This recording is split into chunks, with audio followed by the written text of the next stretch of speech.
This is a BMI rant. This is a BMI rant. It's late here. I am broadcasting live to you from the state of North Carolina.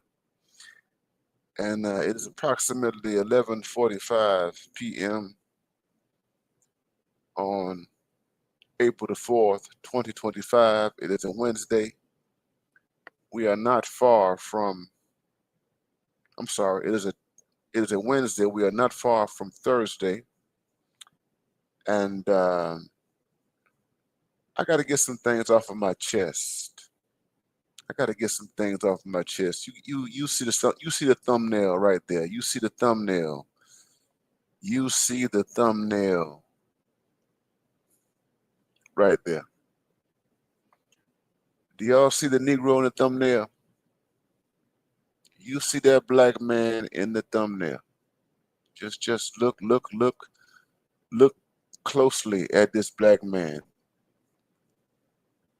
in the thumbnail. And I got to ask you the question, man. Whose man is this? Whose man is this, man? Whose man is this? He goes by the name of Toré. This guy is from Gen X. He's from my generation. And this guy is slightly older than me. He's slightly older than me. Whose man is this, man? Whose man is this? Whose man is this? This dude has gone viral. He has gone viral talking about black men. He's gone viral talking about black men at Howard University. Shout out to all you brothers who are in the chat. If you can hear me loud and clear, just put 2 in the chat. If you can hear me loud and clear, just put 2 in the chat. Put 2 in the chat so I know that you can hear me loud and clear. Whose man is this, man? Whose man is this? This guy used to write for Vibe magazine. This guy has written books that personally I don't like. I'm going to tell you personally, I don't like the books.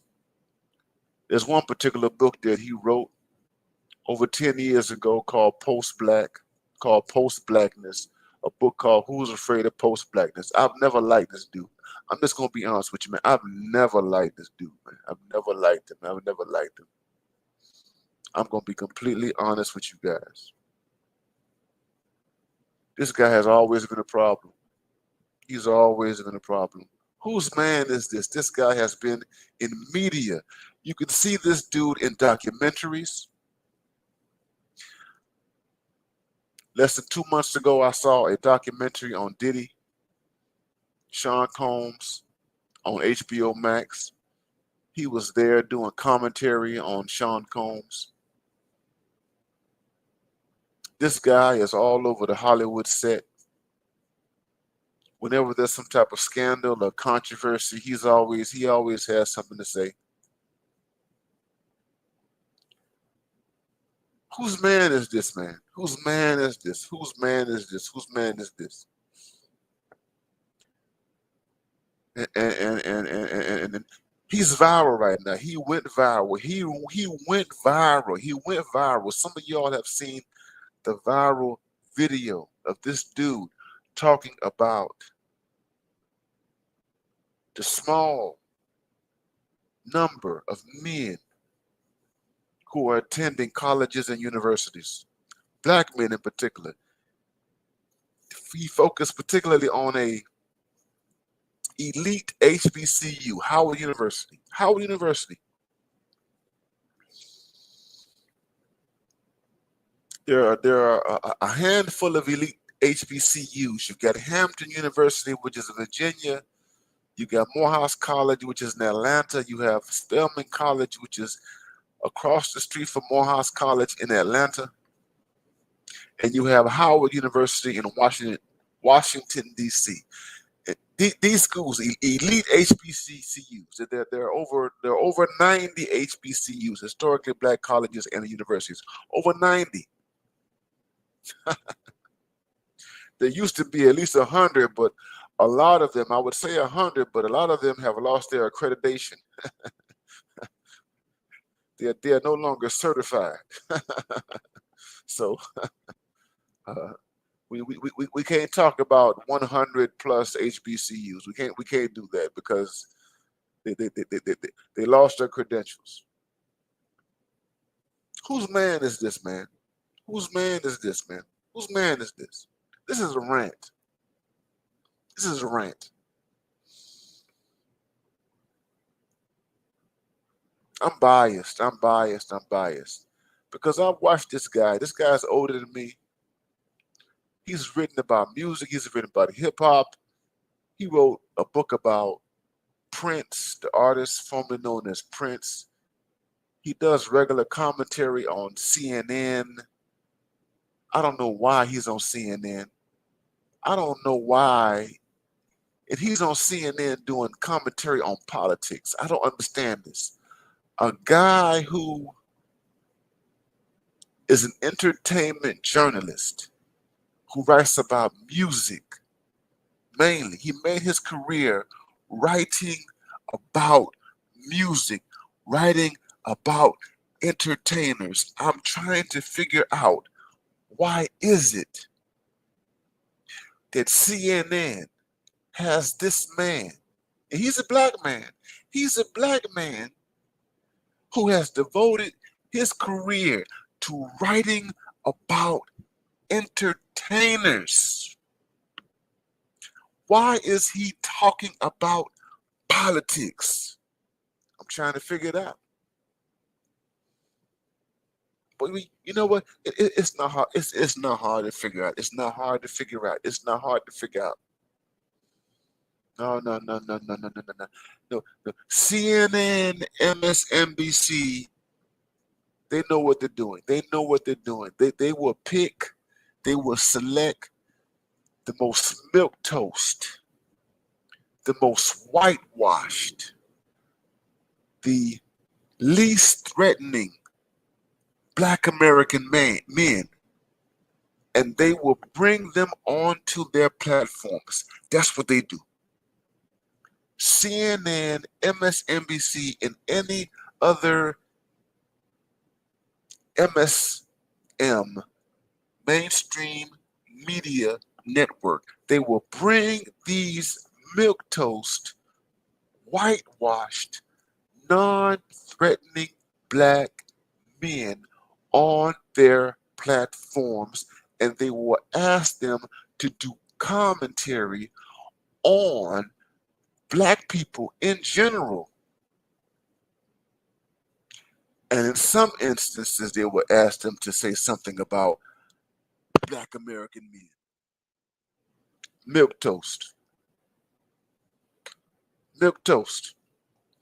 Whose man is this? Whose man is this? I want to know, whose man is this? And some of you all have seen this viral video. You've seen this. You might have seen it on Facebook. You might have seen it on Instagram.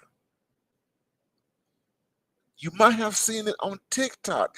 You might have seen it here on YouTube.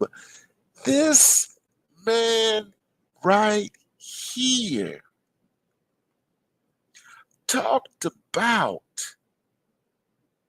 the low numbers of Black men at Howard University. And this man, who, by the way, is not a college graduate. He's not a college graduate. I need to say this. Toré is not a college graduate. Toré attended Emory University in the early 1990s. Emory. He went to Emory. His mother is an elite. He went to a boarding school. This is a black man who attended a boarding school.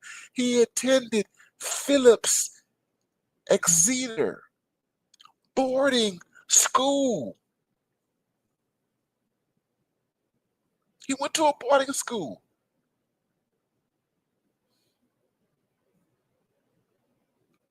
This is a child of the black elite, the black bourgeoisie. He's older than me. I'm 51. He's probably 54. He's probably 55 or 56. He's not significantly older than me, but he's older than me. And he's been able to maintain visibility in media as a commentator on Black American popular culture and American culture writ large.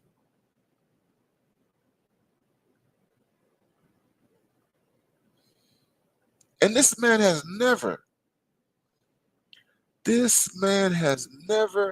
ever, ever in his career, and I've watched him for years, he has never expressed any particular or specific concern for the unique condition of black boys, black male youth, and black men in the United States of America. Never. Never. He's never done that. Never.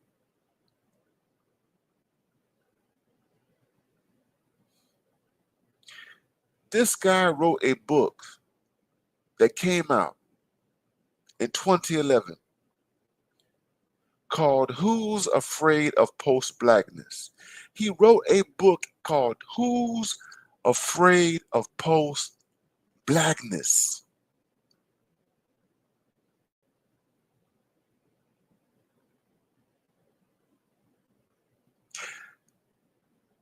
And the book is essentially an apologia. It is an apologia. It is essentially a defense of black people, particularly black middle class and upper middle class black people who like to engage in activities that are typically associated with the white upper middle class.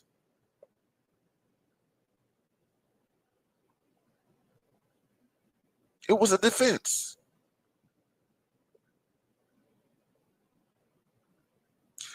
Black people who like to go skiing. Are you a black person? Are you a black man who likes to go skiing? You like to ski?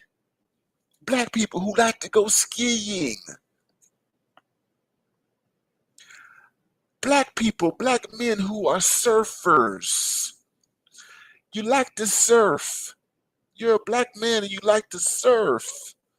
You've been hanging with white boys most of your life and you like to surf.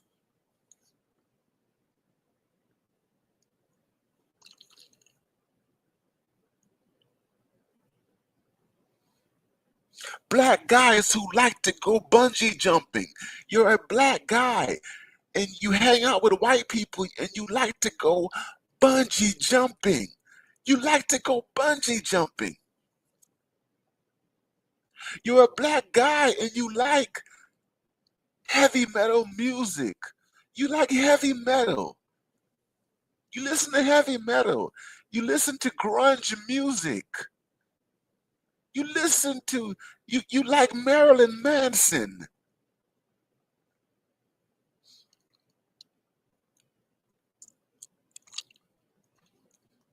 This guy wrote a book about stuff like that.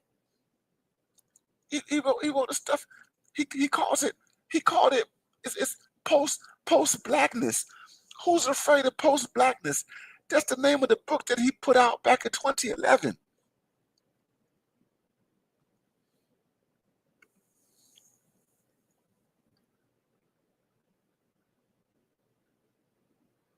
He put this book out in 2011. Whose man is this? Whose man is this? Thank you, John Smith. Thank you for that support, man. I thank all you guys who are here in the house. John Smith says, good evening. These black Democrat liberals prove what Malcolm X said about how devious liberals are. 60 years later, yes, you're right, my brother. It is still true. It is still true, brother. Appreciate your support. Whose man is this?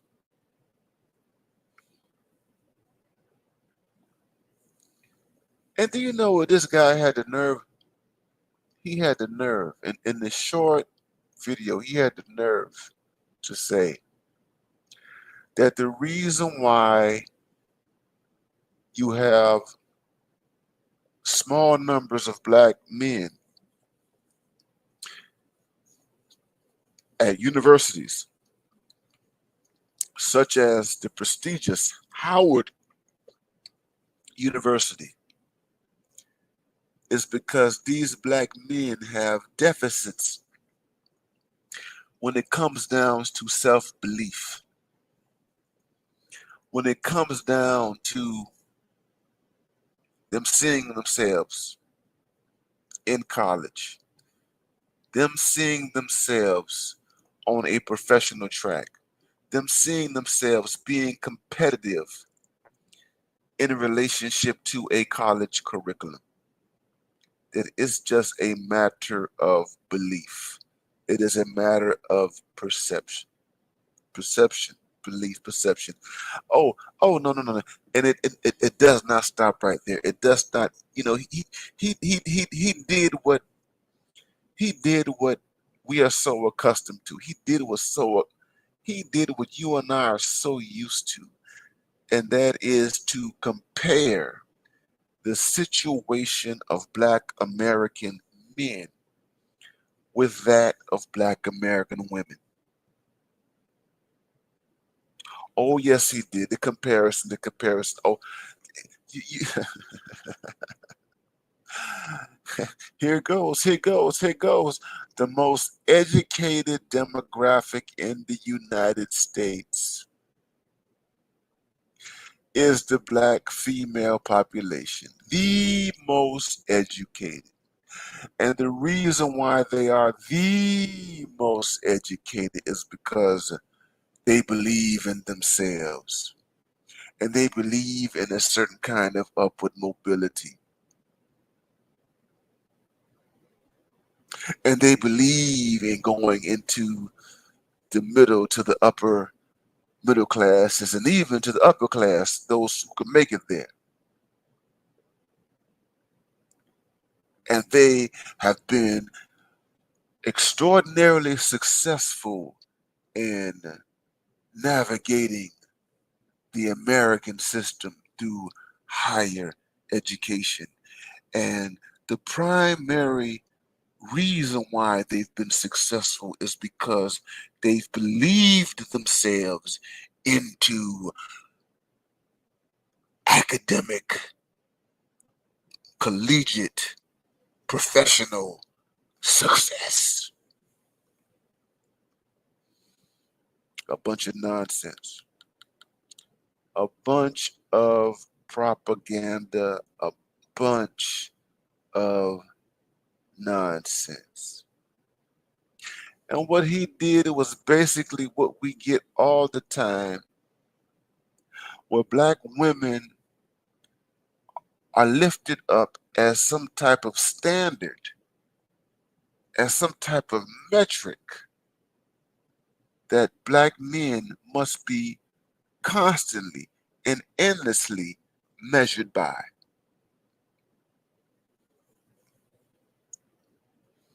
The black female is the standard. The black female college graduate, she's the standard. She's the standard that a black man has to weigh himself against in this American society. I don't have to tell you how warped. I don't have to tell you how dysfunctional. I don't have to tell you how backwards. I don't have to tell you how anti-black and how racist this type of thinking is. Because it is. Y'all get to like something, man. This is a rant. This is a rant. This is a rant. This is a rant. This is a rant. This is a rant. This is a rant. And the reason why I am ranting tonight is because this man, Toré, is a mainstay. He is a fixture in mainstream media. The reason why I am talking about this is because he made this video. He did this commentary. He said what he said, which has gone viral. People sharing it on X. This man did this not because he is deeply invested in the development of black men and boys, the educational development of black men and boys. I submit to you that this black man, Toré, he did this only to exploit, to extract, and milk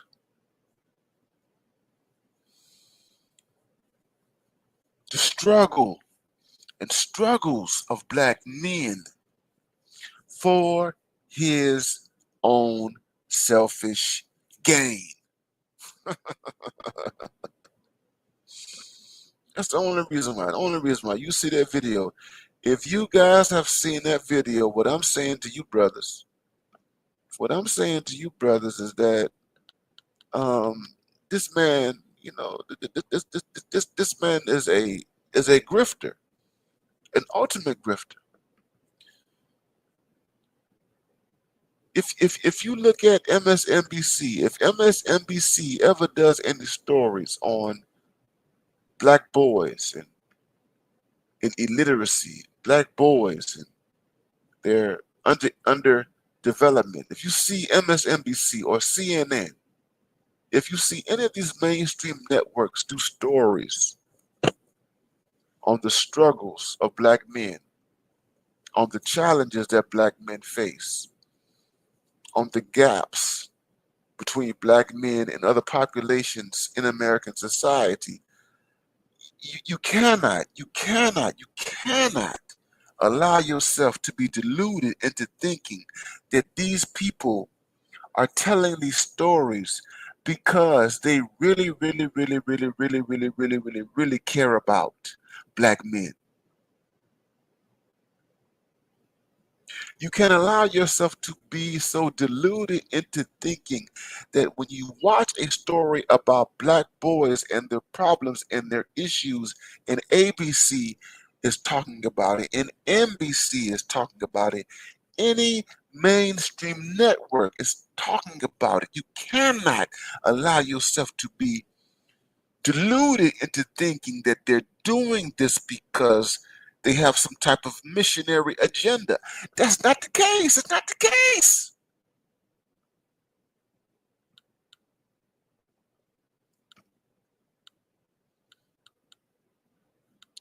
When the mainstream media, what's going on, R. Jizzle? Good to see you. What's good? Good to see you. Good to see you, R. Jizzle. Black Line, good to see you. Good to see you.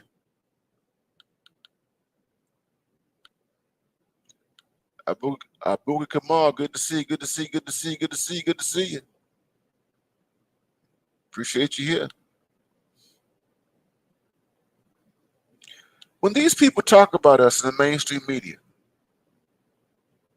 they're not talking about us in terms of some agenda that is missionary in orientation. They're not talking about us because they actually care about us. When you see these people, including a lot of these black people, when they talk about us, Friday night, I have a stream that's scheduled for Friday night. I'm scheduled to I'm scheduled to talk Friday night about Tiffany Cross, about Andrew Gillum, about Angela Rye, and their podcast, which is called the Native Land Podcast. When these black people who are in the mainstream, these Democrats, these liberals, but let me emphasize Democrats, when these Democrats talk about black men, those who are put on those billion-dollar platforms, those black people, when they talk about black men, black boys, black male youth, they are not talking about black boys, black men, black male youth from a place of genuine, authentic commitment and concern. They're not. Y'all get the likes up, man. Get the likes up. This is a late night rant. This is a late night rant. I did not do any preliminaries coming out here.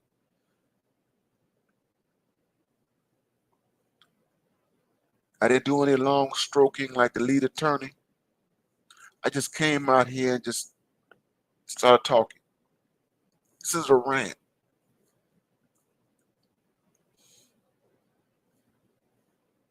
I just got through listening to a broadcast from Yvette Carnell. Yvette Carnell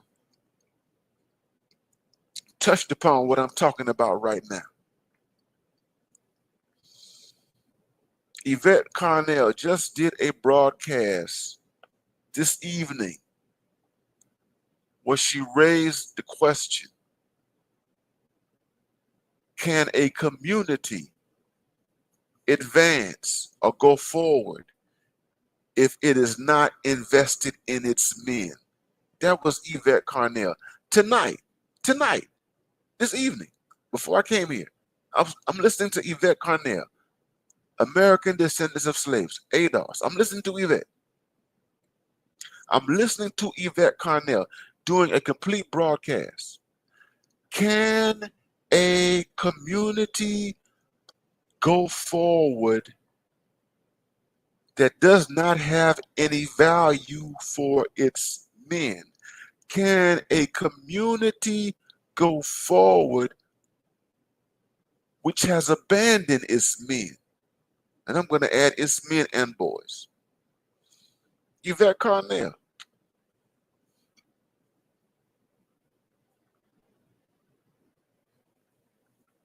Thank you, electrician 480. Good to see you, man. Good to see you. Electrician says he saw the video. Yes, his messaging was very, very disingenuous. Very disingenuous. That's why I'm asking the question: whose man is this? Whose man is this? This guy is older than me. He's not radically older than me. He's older than me, and I have watched this guy for years. I've watched this guy for decades. Why are you, after all these years, this is a black American man. This is a black American man. After all these years, why are you, Toré, suddenly concerned about the education, the higher education, in particular of black men and boys? Why are you concerned? Why? You done been around for decades. You've written for major magazines, music magazines. white people accept him. This is a black man who has been accepted by white people. Let me just say this. This is a black man who this is a black man.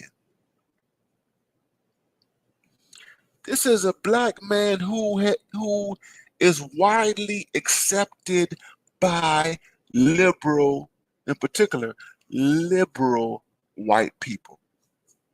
This is the kind of black men.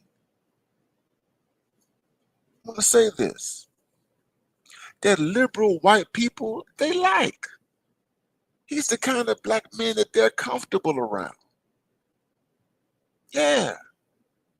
Yeah. He went to a boarding school. This guy attended a boarding school. Not only did he attend a boarding school, but he attended Emory University in Atlanta, Georgia. He didn't graduate, but he attended Emory. And he pursued the life of a writer.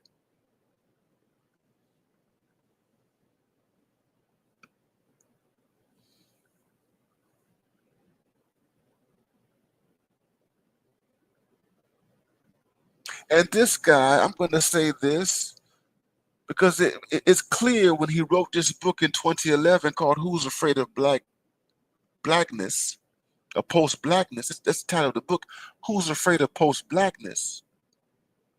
When this book came out in 2011, it was clear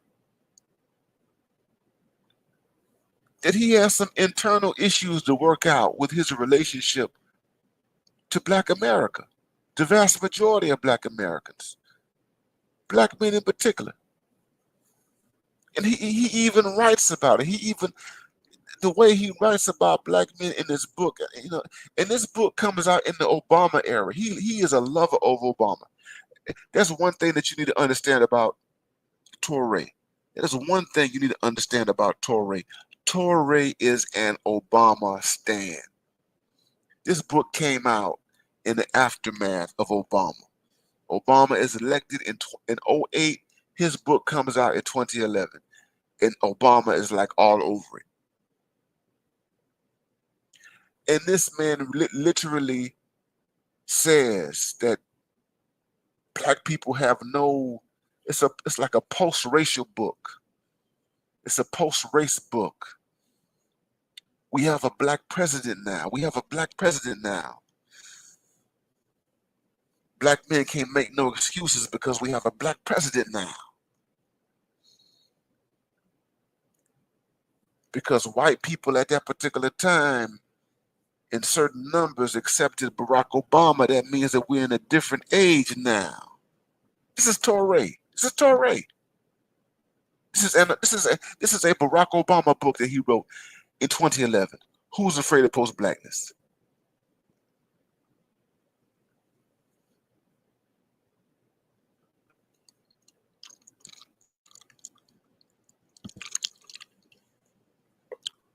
John Smith, man. Thank you for that, man. Thank you for that, John Smith.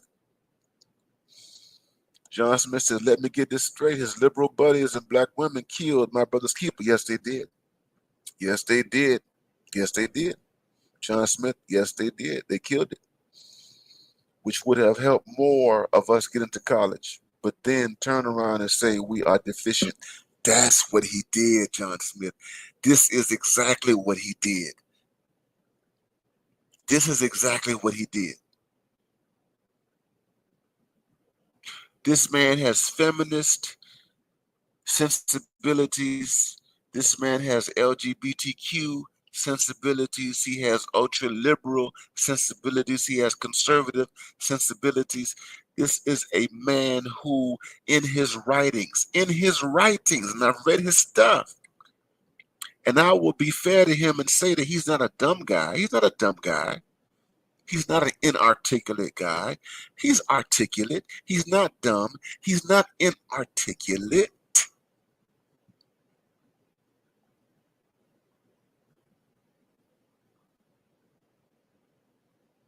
But he's limited. He's limited. This is a man who has made his bones in the field of journalism and communications. And this is a man who lacks structural depth. This is a man who does not appreciate, who does not understand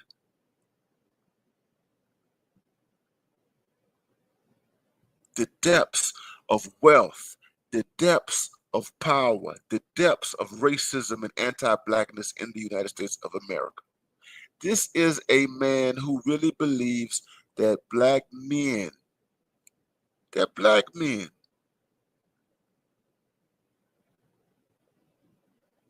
have to pull themselves up by their bootstraps.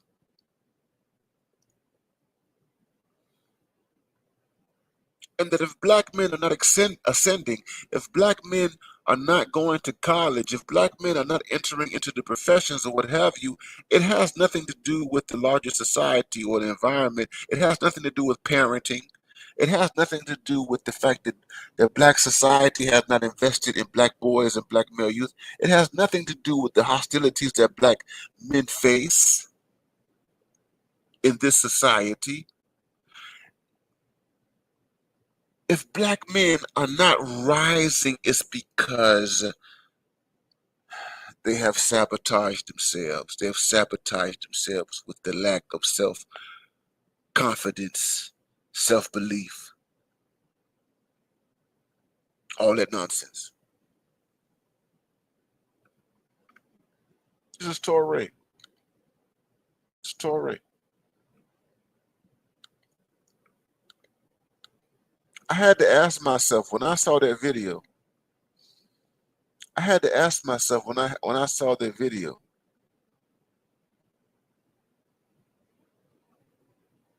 Why are you doing this? Why are you doing this? Why, Toré? That's why I say, whose man is this? Whose man is this? Whose man is this? Why are you doing this? I've watched you for decades. You've never expressed any particular concerns about black men. Why are you doing this? And I'm not one to believe. I'm not one to believe that you're just turning a page. I'm not one to believe that you're just evolving. I'm not one to believe that this is just a sign of growth and maturity and shifting, and you have a different orientation and you've grown and you've evolved. I'm not the person to believe that. I don't believe it. I don't believe that you've evolved to this point. I don't believe it. I don't believe that after decades and decades of writing and talking and doing this stuff,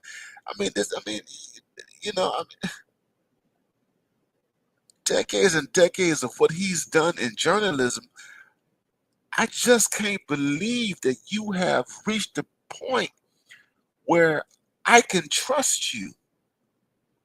I can trust you to comment on the condition of black men and boys.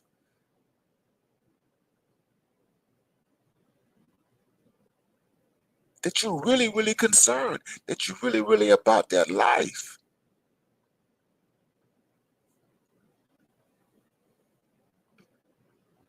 You're not about that life. No. Whose man is this?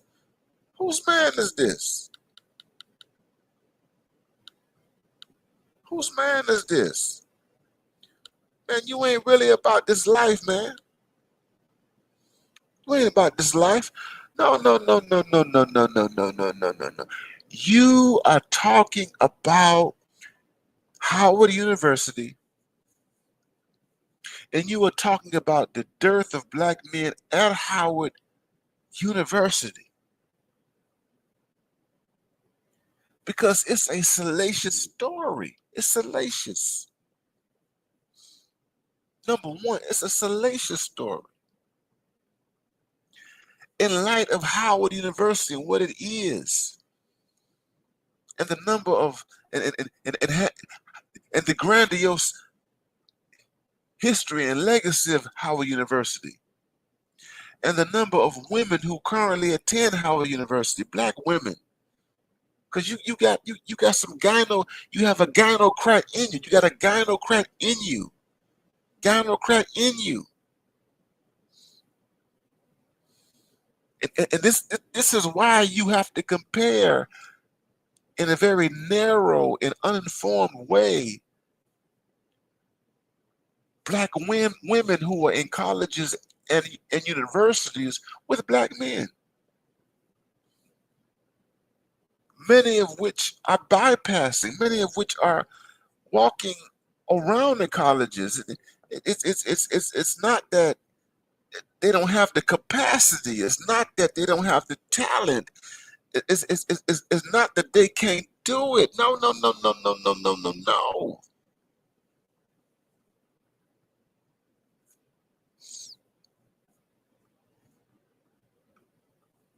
No, no, no, no, no, no.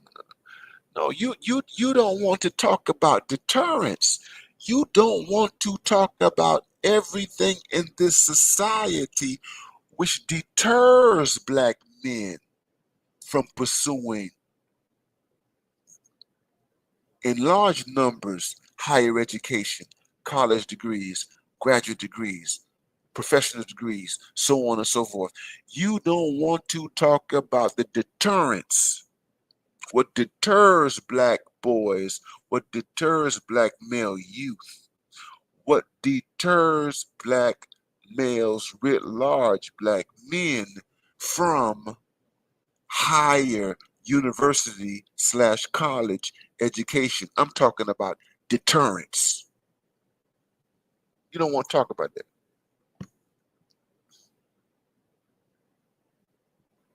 You want to say that there is something wrong with black men, black boys, black male youth who are not pursuing college degrees, university degrees, professional degrees. You want to say there's something wrong with them.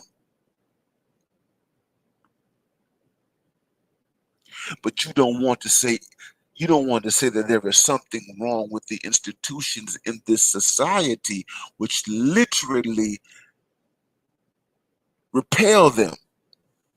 Repellent. It's repellent. They're repelled from these institutions. You don't want to talk about it.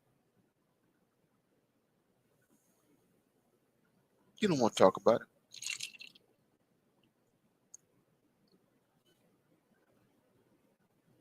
You don't want to talk about the fact that they have not been given an incentive. They have not been given incentives to pursue this track. You don't want to talk about it. You don't want to talk about that they have the fact that they have been de-incentivized from pursuing this track. You don't want to talk about that.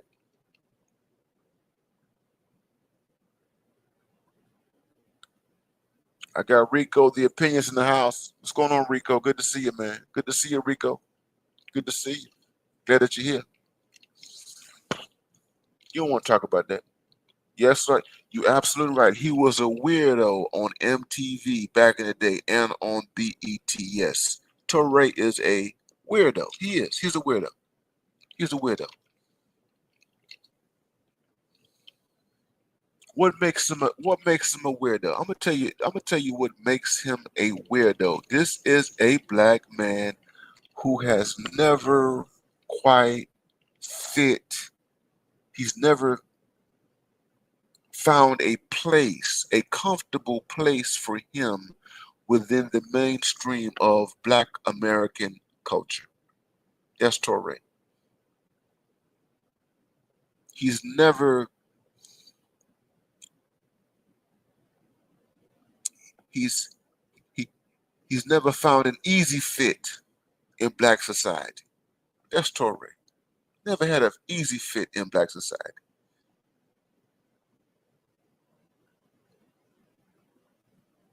He identifies, much of him, he has a strong identification with upper middle class white culture, a strong identification with upper middle class white American Anglo culture. He struggled with that. And when you read his book, Who's Afraid of Post-Blackness, you see that. Now, he's a Hollywood guy. He's a guy who's written for Vibe magazine, he's written for Rolling Stone, he's written for other, mainstream publications that deal with popular culture. And I will say he knows how to talk about music. He knows how to talk to entertainers. I'm not going to take that away from him. He found a way to find a place for himself in popular culture. This guy was able to find a place for himself professionally in American pop culture. I will give him that. He's a talker. He's a talker. An extroverted kind of dude. He's a he's a talker. He's a communicator. He's a talker. He's a writer. I will give him that.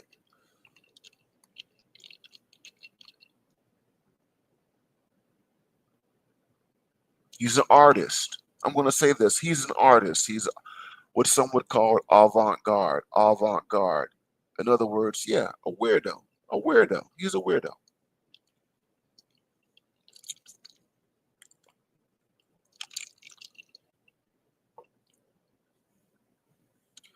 But black weirdos like Toré cannot be looked at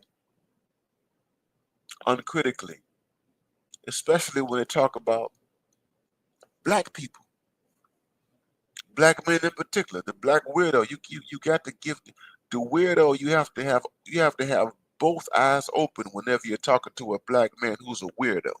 You got to have both eyes open.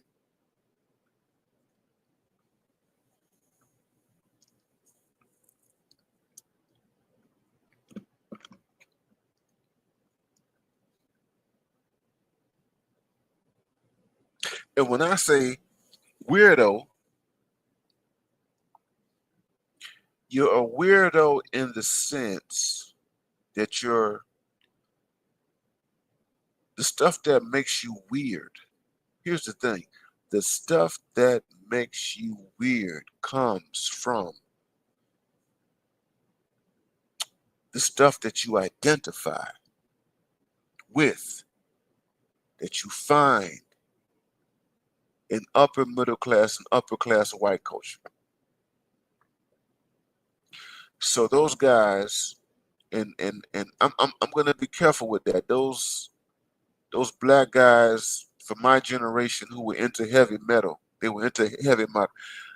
If you meet a black guy from my generation, I'm Gen X, and this black guy was into Marilyn Manson. You were listening. This guy was listening to Marilyn Manson.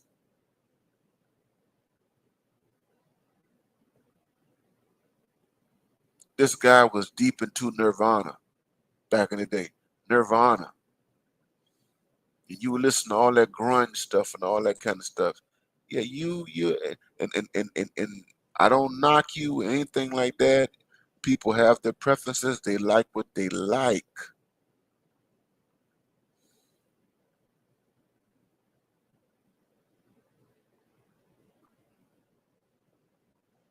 But if you identify with that Marilyn Manson stuff, yeah, man, you got something going on with you. That is not mainstream. It's not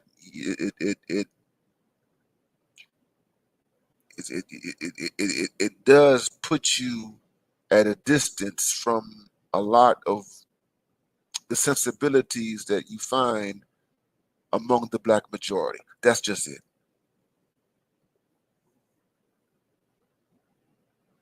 That's just it.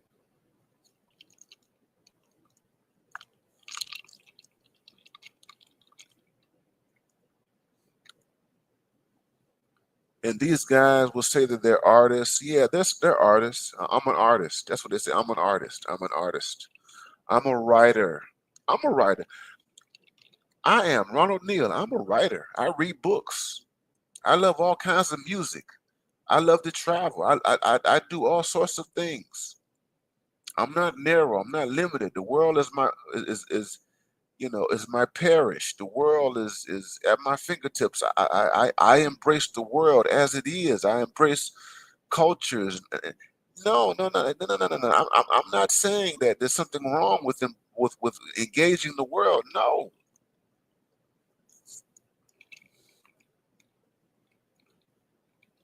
I'm gonna tell you. Do you know what a weirdo is? I'm gonna tell you what. I'm gonna tell you. Let me give you an example of a weirdo. Cynthia Erivo. Cynthia Erivo. You know what a weirdo is? Let me give you all an example. Cynthia Erivo. Cynthia. Have you seen this chick?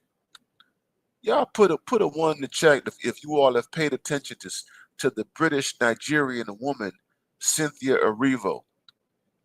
Put a one in the chat if you guys have paid attention. If you guys have paid attention to Cynthia Erivo, put a one in the chat. Just put one. Cynthia Erivo. Put one in the chat. If you know who Cynthia Erivo is, put one in the chat.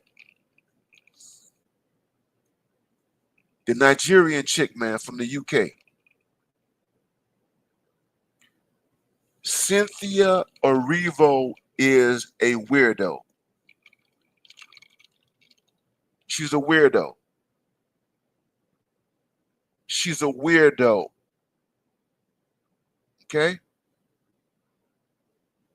Cynthia Erivo is a weirdo in the sense that she has a strong identification with weirdo white upper middle class and white upper class culture. There's a weirdo white culture. There's a weirdo. There's a weirdo white upper middle class and upper class culture. That stuff, Wicked, she did that film Wicked. That's white. Wicked comes from white weirdo women, feminists, weirdo white feminists. Okay? Wicked. That film, the play, the book, and all that kind of stuff, that comes out of the consciousness and mentality of upper middle class weirdo white women. Okay? And when you see a black woman, whether she's from America, she's from the Caribbean, or she's from Africa, and you see a black woman identify with that weirdo upper middle class, upper class white woman created stuff, Wicked, you are looking at a weirdo. She's a weirdo.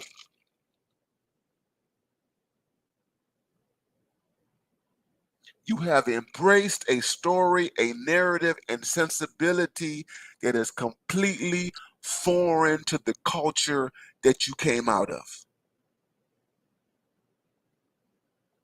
And you have turned that orientation into something that is God. You turned it into an idol. You see Cynthia Erivo, this chick, she has no eyebrows. Walking around here with no eyebrows. She got rings everywhere. She's emaciated. Listen, man, she's emaciated. She's emaciated. Like she got anorexia.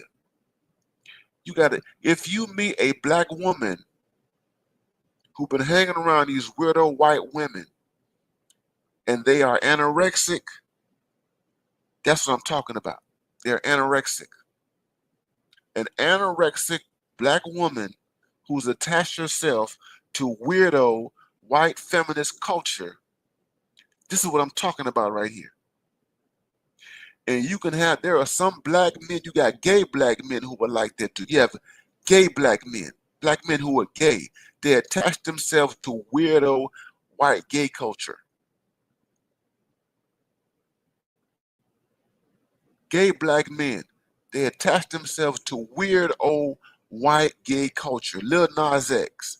Little Nas X, that's weirdo white gay culture. It's Lil Nas X.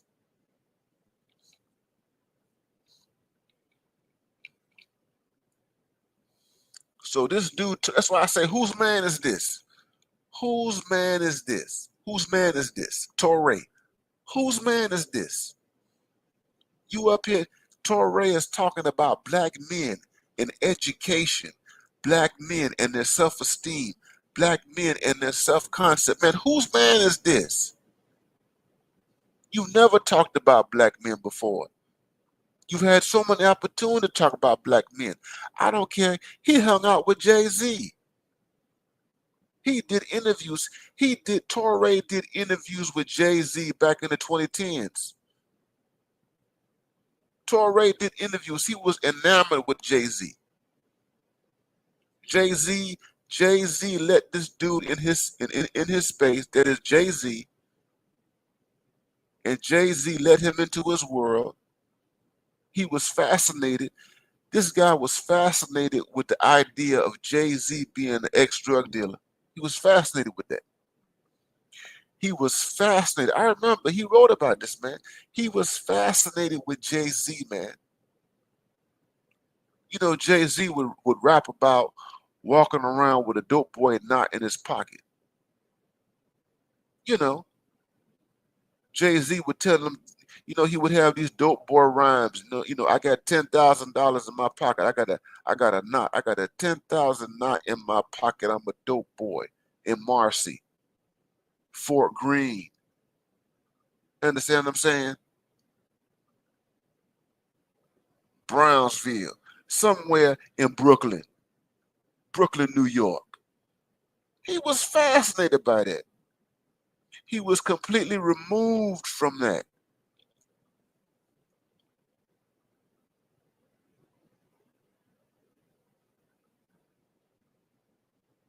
Fascinated with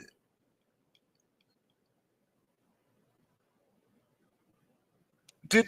Didn't care about the conditions that produced that phenomenon, but he was just fascinated that, you know, these niggas, they were selling drugs. You know, and here's the thing. I mean, you get this from middle class blacks like him, and even some white people and stuff like that. They fascinated. They exoticize the hood and everything like that. Man. They exoticize the hood. They've never lived it, but they exoticize it.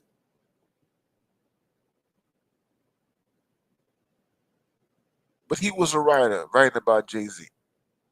But the point I'm trying to make is this dude is a weirdo, man.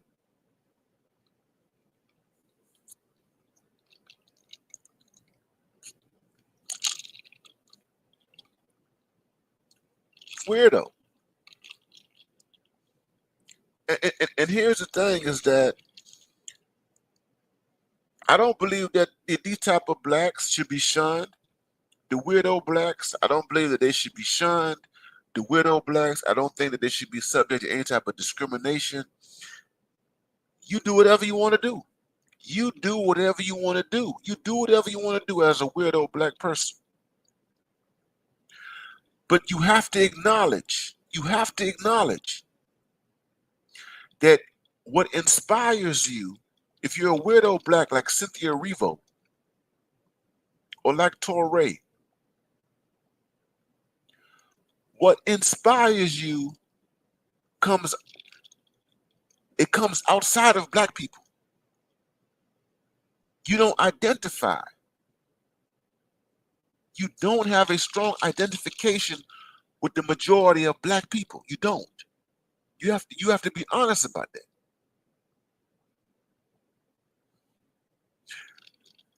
And oftentimes white people will accept you because you don't have a strong identification.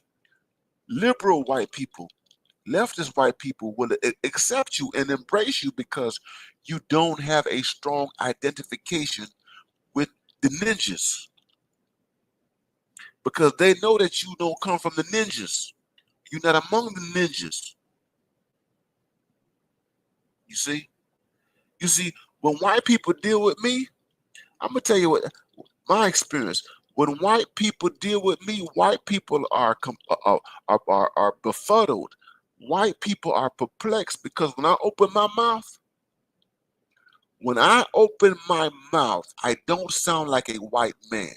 Okay, they know it. The upper middle class white people that I've dealt with, when I open my mouth, I don't sound like a northeastern white man. I sound like a black man from the South, the dirty South. When I open up my mouth, all you hear is the South, the U.S. South. I can't mask it. I don't try to mask it. It is what it is. They can hear the collard greens. They can hear the cornbread. They can hear the black eyed peas. They can hear the catfish. They can hear Jesse Jackson every time I open up my mouth. White people, particularly upper class white people, upper middle class white people.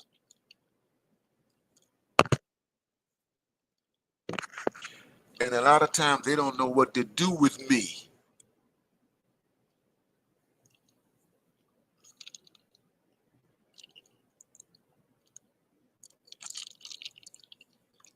So whose man is this, man? Whose man is this? I came out here, man. I had to rant and rave about this, man, because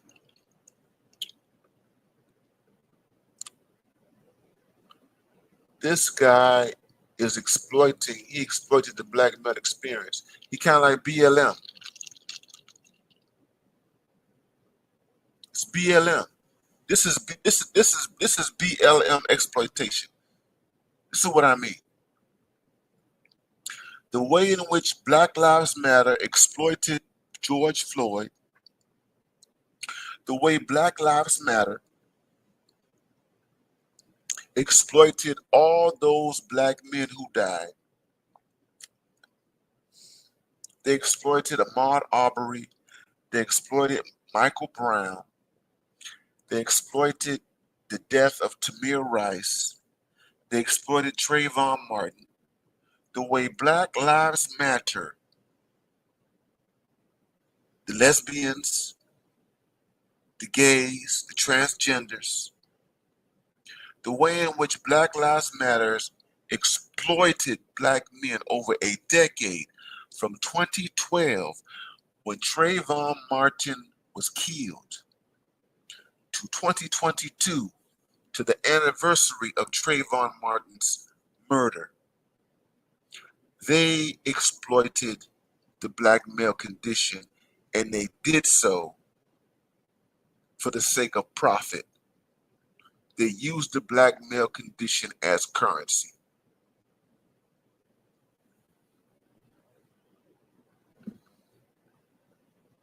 And what I'm saying is that these dudes, people like Toré,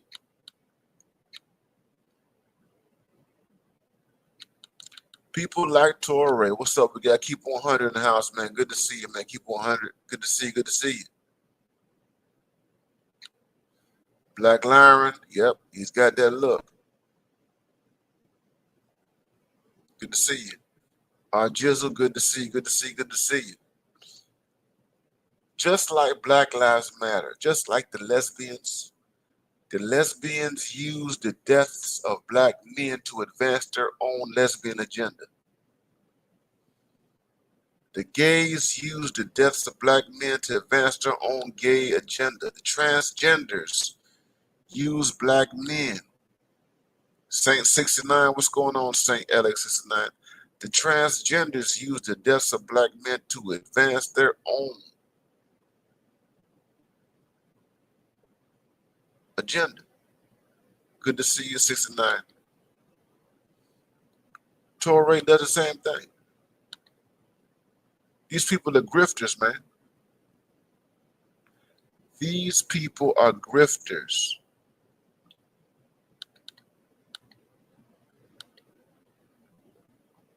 They're grifters. They don't want to. Here's the thing. They don't want to do anything about the condition. They're not serious. These people are not serious about addressing this condition.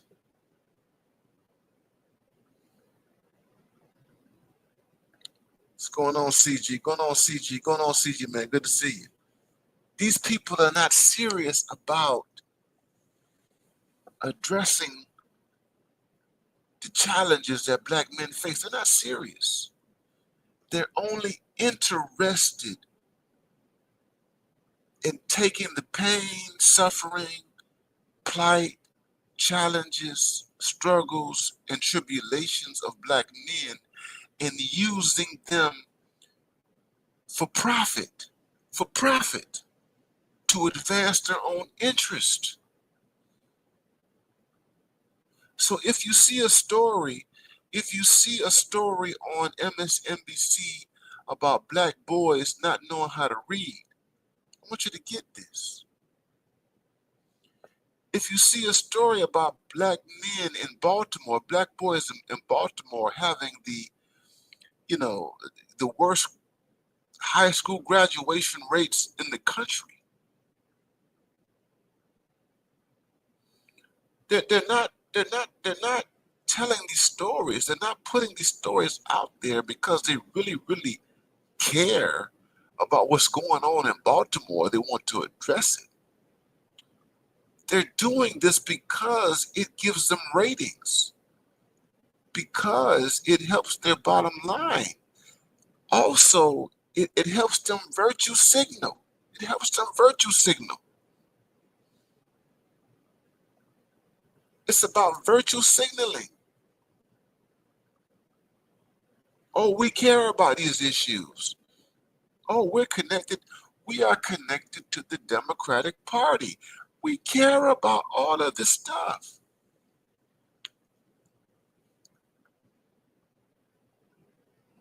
Thank you, CG.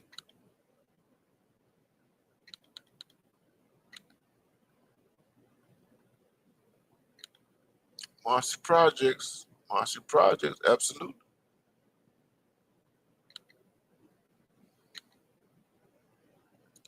That's right. 8 ball, 8 ball, 8 ball. Orange Mound, Memphis, Tennessee. They don't care.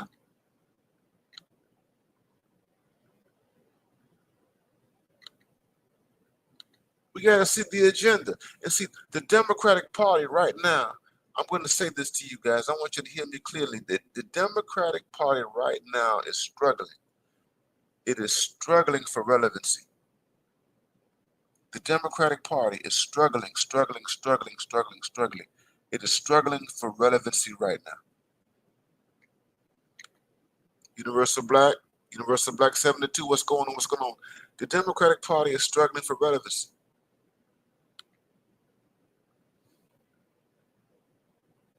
Donald Trump so delegitimized the Democratic Party that it is doing everything that it can possibly can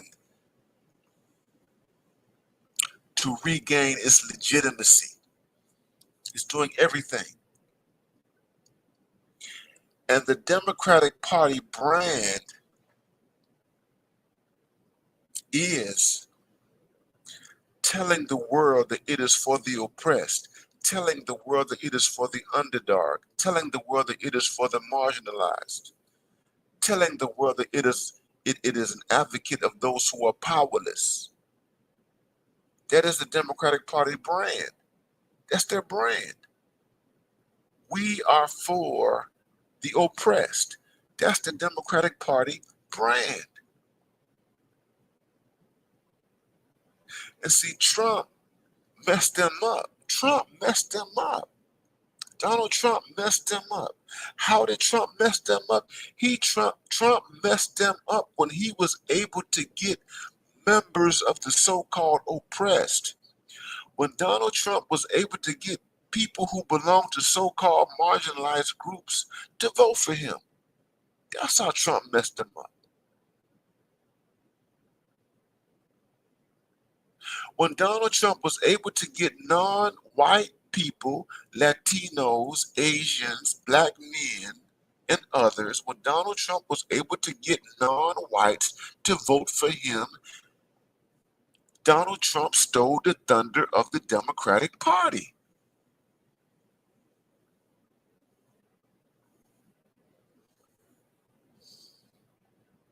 Because now they can no longer claim to have some type of guardian role with respect to speaking for non-white people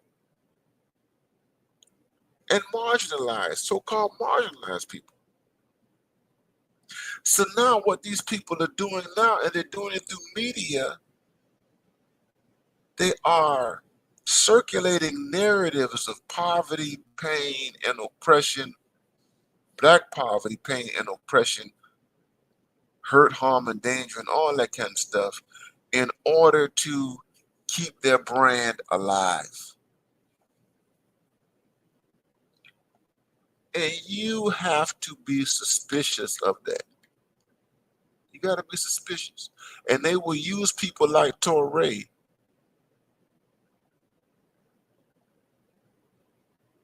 They will use people like Toré. Thank you, Del CO. He said, it's a shame that Yvette Carnell is more pro-black than all the straight black. Oh, yeah. Yeah, she is. It's a shame. It's a shame. I was listening to her show. I was listening to, and she's been consistent. Yvette Carnell, she's a lesbian. Yvette Carnell is a lesbian. But lesbianism does not dictate who she is. She's black first. Yvette Carnell is ADOS first. She's an American descendant of slave first. Before sexuality, before who she sleeps with, she's ADOS first. She's not lesbian first. She's not gay first. She's not LGBTQ first. She's ADOS first, black first. That's the difference. And the difference is that most of these black women, these liberal black women, they're not black first. They're like black second, or black third, or black fourth, or black first, fifth. Some of them are not black at all. Cynthia Erivo, she's not ADOS, but women like her, if you meet a black American woman who is like Cynthia Erivo, Dolce, they're not black at all. Dolce is not black at all.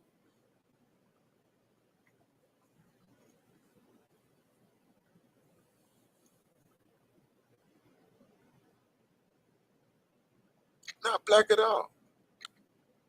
All right, new star, what's going on, man? Y'all get the likes up, man. Y'all get these likes up, man. Y'all get the likes up, man. I got 89 people in the chat. Man, y'all get this likes up, man. This is a late night. I didn't plan on coming out here like this, man. I got to teach in the morning. I got to teach my classes and everything. But I was just, man, I saw this stuff that's been circulating on Instagram, on X, on Facebook and everything. This Toré dude. That's why I asked the question, man. Whose man is this, man? Whose man is this? Y'all know where I got it from. Whose man is this, man?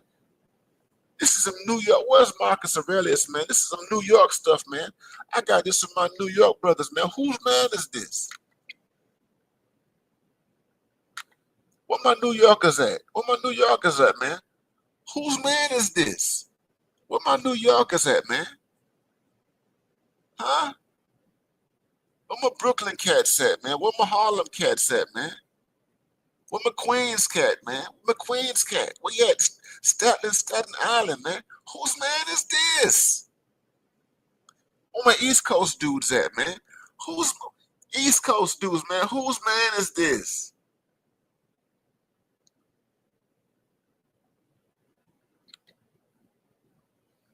Whose man is this?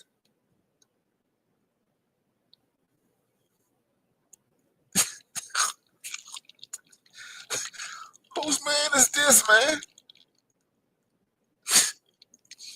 I mean, that's the, you know what I'm saying? You know what I mean?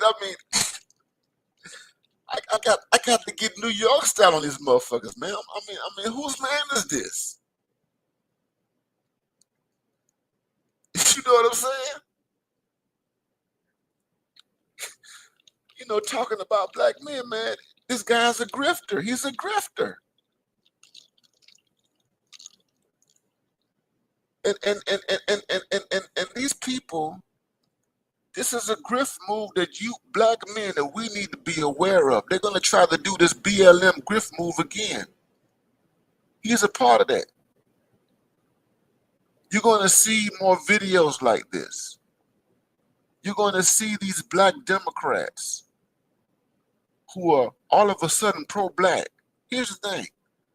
You're gonna find these black Democrats who, when Kamala Harris was campaigning, they were saying a whole bunch of crap about black men. They were saying a whole bunch of crap about black men. He was among them. He was among them. You got a dude who was saying crap about black men and how black men need to vote for Kamala Harris. How black men need to get behind this South Asian woman. How black men need to get behind this woman who's married to a white man. They were doing that. They were doing that before the election, doggone it. And now that they lost, here we are in the Trump era. Now they want to be pro-black. They want to be pro-black.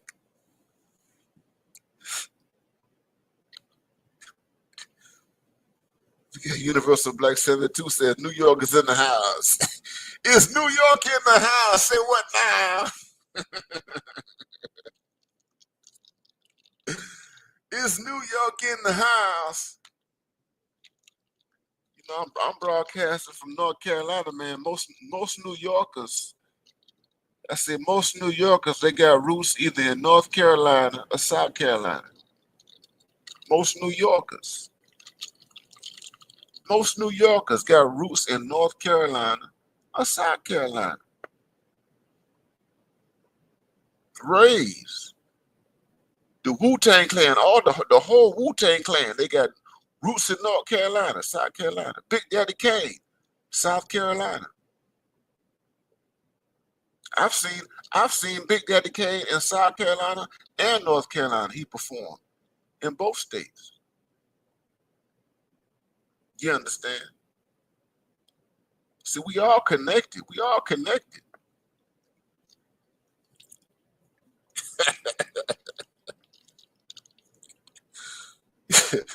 You know, we used to call, you know, back in the days, we called New York the Up South. We called New York City.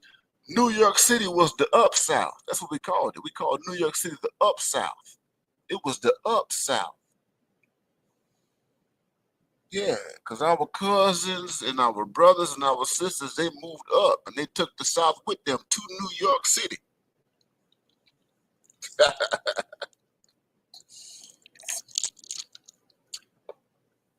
But what I'm getting at, guys, is that we got to pay attention to these people.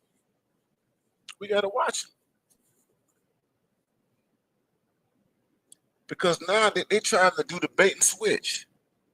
They're trying to do the bait and switch. The same people who were saying that we were sexist, that we were toxic, that we were misogynist because we raised questions about Kamala Harris, are now coming back pretending to be pro-black. They're pretending to be pro-black.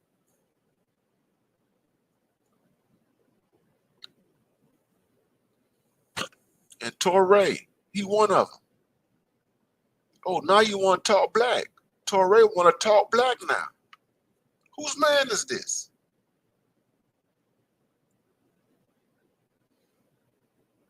You want to talk about Howard and you want to talk about a HBCU and black men at HBCU and then black women.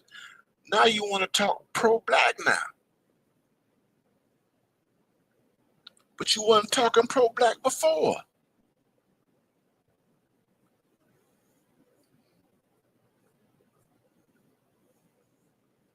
This is a dude that you can't trust. This is a black man that you can't trust. This is a black man that we can't trust. I don't trust Negroes like that. And we got to be clear about that every black man, every brother is not a brother. Let me say this again. What's going on, Indigo Flow, man? Good to see you, man. I'm glad that you're here, man. Good to see you, Indigo Flow. I need to say this again. Every brother is not a brother. Every brother. Every black man is not your brother. I know that we have this space for us. I know we have the space. This is a black man space, a hetero. This is a heterosexual black man space. Let me emphasize that. A heterosexual black man space. That's what this space is all about. But every brother is not a brother. And we need to be clear about that. We need to be clear about that, that every black man is not your brother. Got to be clear about that. I said that over 4 years ago. When I came out here over 40 years ago, I said that my channel, the goal of this channel is not to reach 50% of black men, 60% of black men, 70% of black men. The goal of my channel is not to reach 30% of black men. I had modest goals with this channel. I said modestly 4 years ago that all we need is 20%. That's what I said. I said that 4 years ago when I started this YouTube channel. 20%. That's all I need is 20% of black men. I don't need all black men. Just 20%.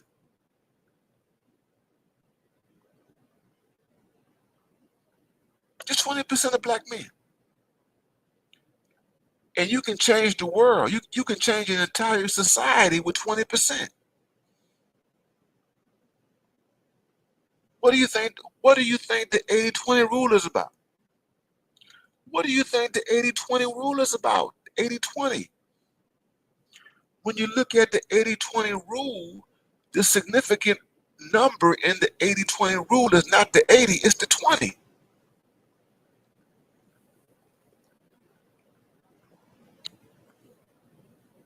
The significant number in the 80-20 rule is not the 80, it's the 20. You don't need the 80, you need the 20. That's all you need is the 20.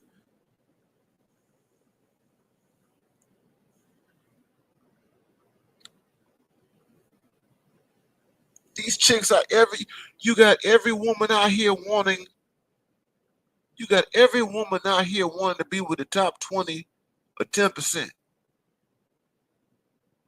80% of the women, they want 20% of the men. And it's completely impossible for 80% to get that 20%. And it's completely impossible, really, for that 20% to accommodate that entire 80%. But it's the 20% out of the 80-20 that matters. That's why I said I don't need 30, 40, or 50% black men. Just give me that 20.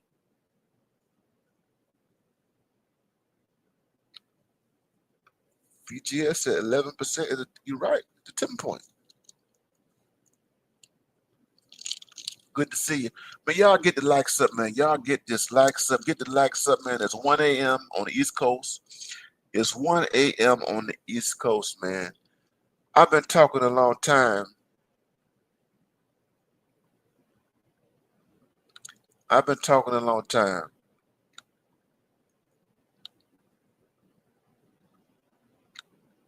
Whose man is this?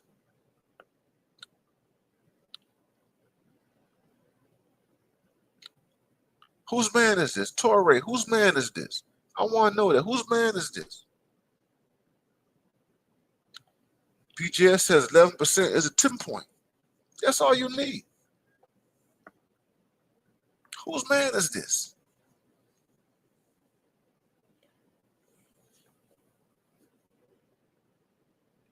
These people are playing a bait and switch. Now they want to be pro-black. You got to be careful.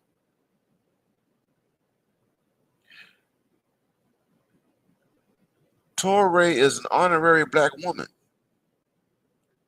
Toré is an honorary black woman. Those weirdo black males, they're honorary white. They're honorary black women. Y'all get the likes up. Get the likes up. Get the likes up. Thank you for that, BGS. Thank you for that support, man. Appreciate you, man. Get the likes up. Get the likes up. Get the likes up. Get the likes up. Get the likes up. Get the likes up. He's an honorary black woman. Now that Trump is doing what he's doing, we are gradually witnessing liberal black women wanting to be pro-black. They want to be pro-black. Now she wants to be pro-black. We're gonna see this more and more. As the stuff hits the fan, as the ish hits the fan, you're gonna watch these women become pro-black. They're gonna become black nationalists overnight. Because the stuff that Trump is doing is hitting them hard. And now they want to be pro-black. And now all of a sudden they are concerned about the condition of black men and boys. And they want to talk on it. They want to address it and so on and so forth.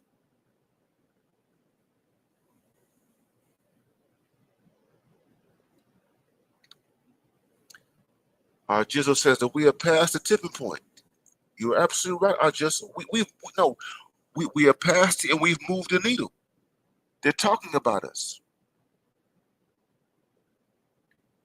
And this is what I'm going to be doing on Friday night. Friday night, when I talk about on Friday night, I'm going to talk about the Native Land Podcast. The Native Land Podcast. Angela Rye, Tiffany Cross, and Andrew Gillum. They did a whole. They've been doing streams, and they've been doing broadcasts on black men.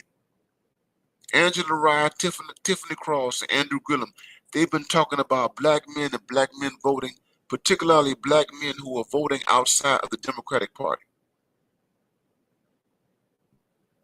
How do we get these black men?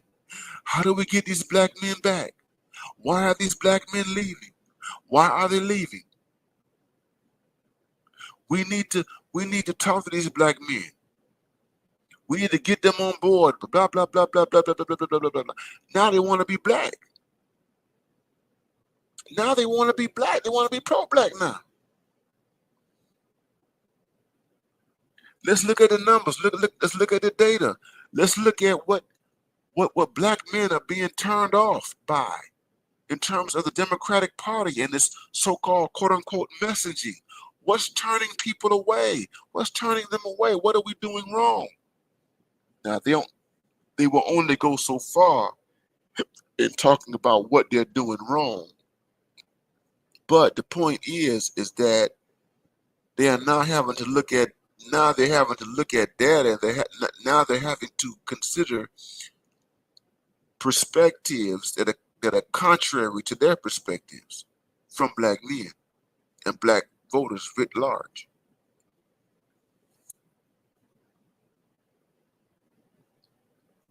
Y'all get the likes up. It's the bait and switch. It's the bait and switch. You got the governor of California, Gavin Newsom. He's out here talking to all these right-wing people. He's talking to Charlie Kirk, and he's out here talking to Steve Bannon. He's out here talking to all these right-wing people in California.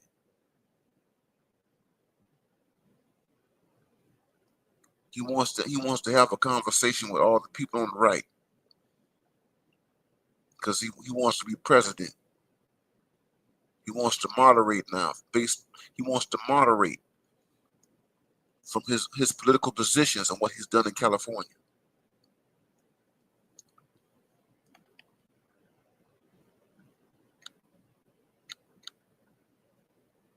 But why is he doing it? And can he be trusted? Can he be trusted? Can he be trusted? Can he be trusted? Can his moderation be trusted?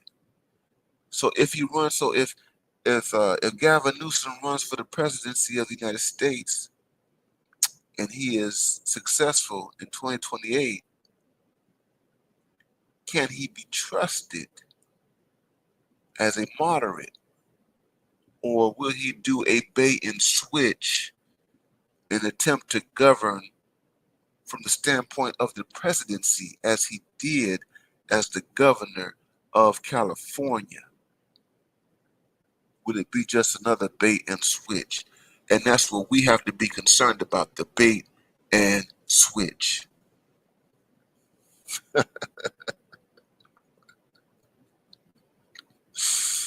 It has, it has, it has, it has, it has.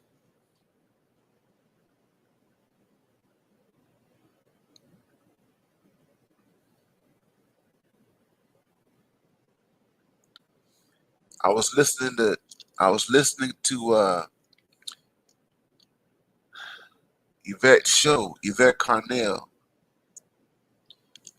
And you know, Yvette Carnell, I'm gonna tell you about Yvette Carnell. Yvette Carnell is still a Democrat.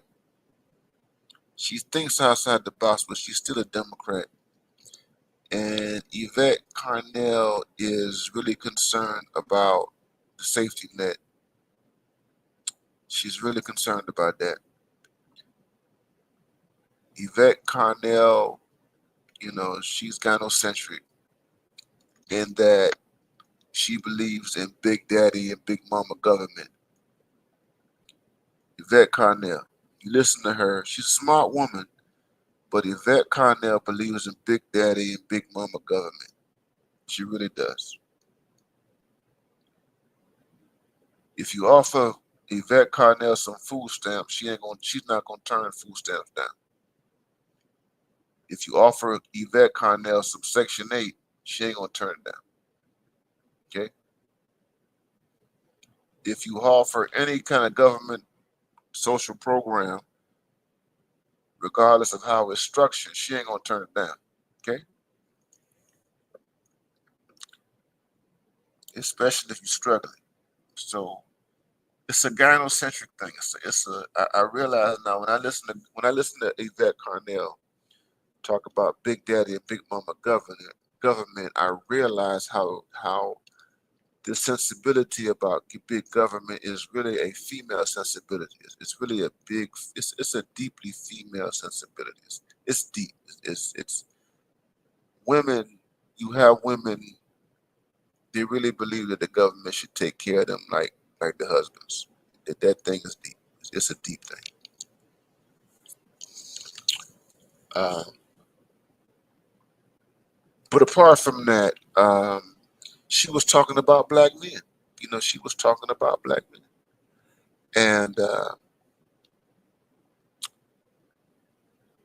you know, she's not a strong advocate of people who go third party or Republican or what have you. But I'm like,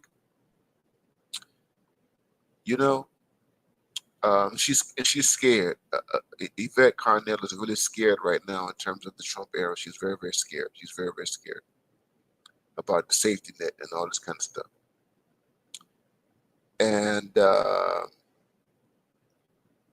you know, I don't share her perspective. I think that I'm not scared. This is a chaotic and volatile time. I'm not one of these doomsday people.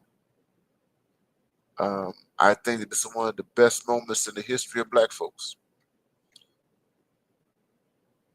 And that black people are being forced to look themselves in the mirror right now. I really do believe that.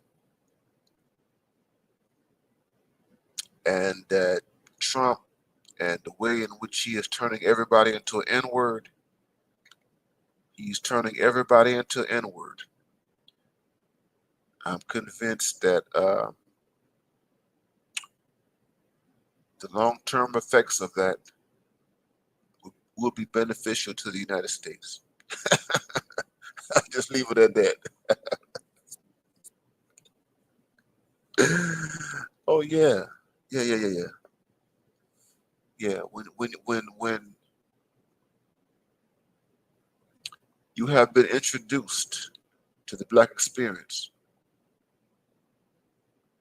as a white person, as a Latino, as an immigrant, or any other group, as a gay person, white gays, I think that's a good thing. I don't think it's a bad thing. Uh, when other white people are introduced to it, you know, I don't think it's a bad thing. Trump say that nobody is going to get any special treatment. Nobody, period.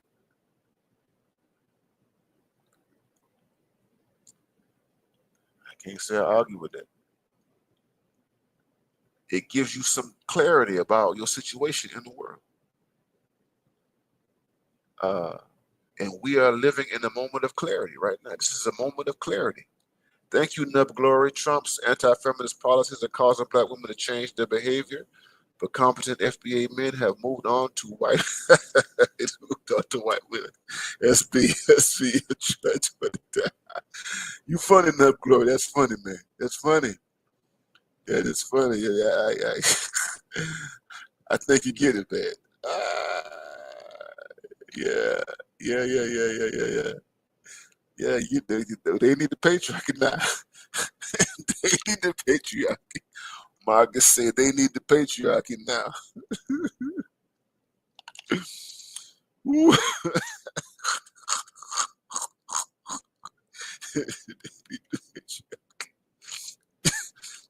Change to this, yes. You're right. White folks are protesting. They are protesting big time, man. They are protesting. He's reduced all of them. He's introduced. Trump has introduced everybody. The vast majority of these people who are not millionaires and billionaires, he done introduced them to the Black experience. Hey, do you guys? How many of you guys remember Chris Rock? The Chris Rock show when Chris Rock was on HBO. How many of you guys remember that when Chris Rock was on HBO? Years ago, over 20 some odd years ago, Chris Rock was on HBO. And I think it was the first season of the Chris Rock show. He did a skit. It was the most hilarious thing. It was the most hilarious comedy routines that I've ever seen, actually. And Chris Rock did this skit. And this was the first season of the Chris Rock show. And he did this skit where he had a whole bunch of white writers. And Chris Rock, in creating this show, he said that he wanted his white writers to have a Black experience. Chris Rock said, I wanted my white writers on my show to have a Black experience. So what did he do? He fired all of the white writers on the show. Some of y'all might remember that from the Chris Rock show back in the day. First season of the Chris Rock show.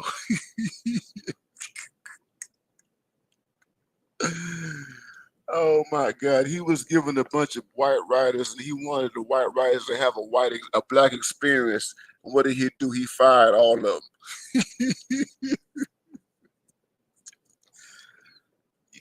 You guys should be able to dig that up. You can dig it up somewhere. You might be able to dig it up here on YouTube. The first season of the Chris Rock show, that was like over 20 some odd years ago on HBO.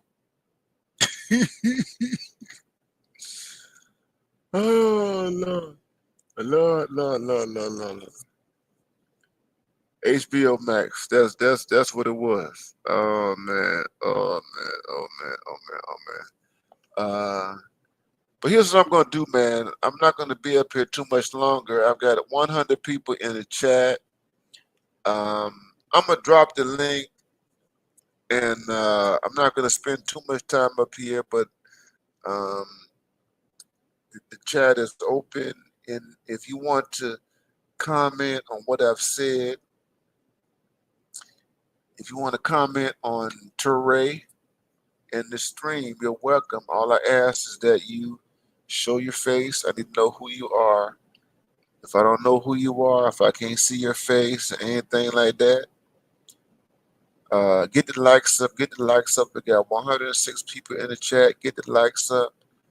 I need to be able to identify you. Um, there's no coercion on my part. None of you guys have to come up.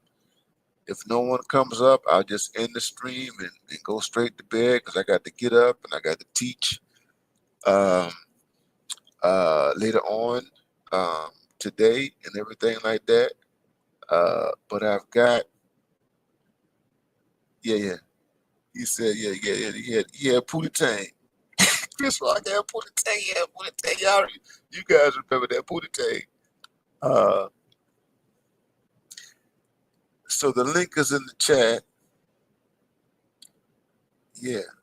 So I got Chaos Rain. What's right. Chaos Rain? What's good, Professor O'Neill? How's everything, brother? Everything is well, man. How are you, brother? I'm good. I'm good. I just saw the brief video on another channel about Toré talk about the college thing.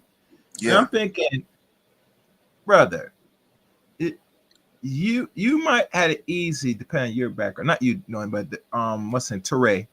Mm-hmm. But not everybody's going to take that same route, and to still push that black women are so educated. I think the problem with our community is we like the delusions. Uh-huh. I remember, and you read enough books, including Amos Wilson, even the saying about educate on what. Again, we don't ask the real deep questions, and since they try to big up black women and keep pushing there that they're so this and that, I say if you're so this and that, why are you being homeless? Mm-hmm. Why are you not in any higher position of real power?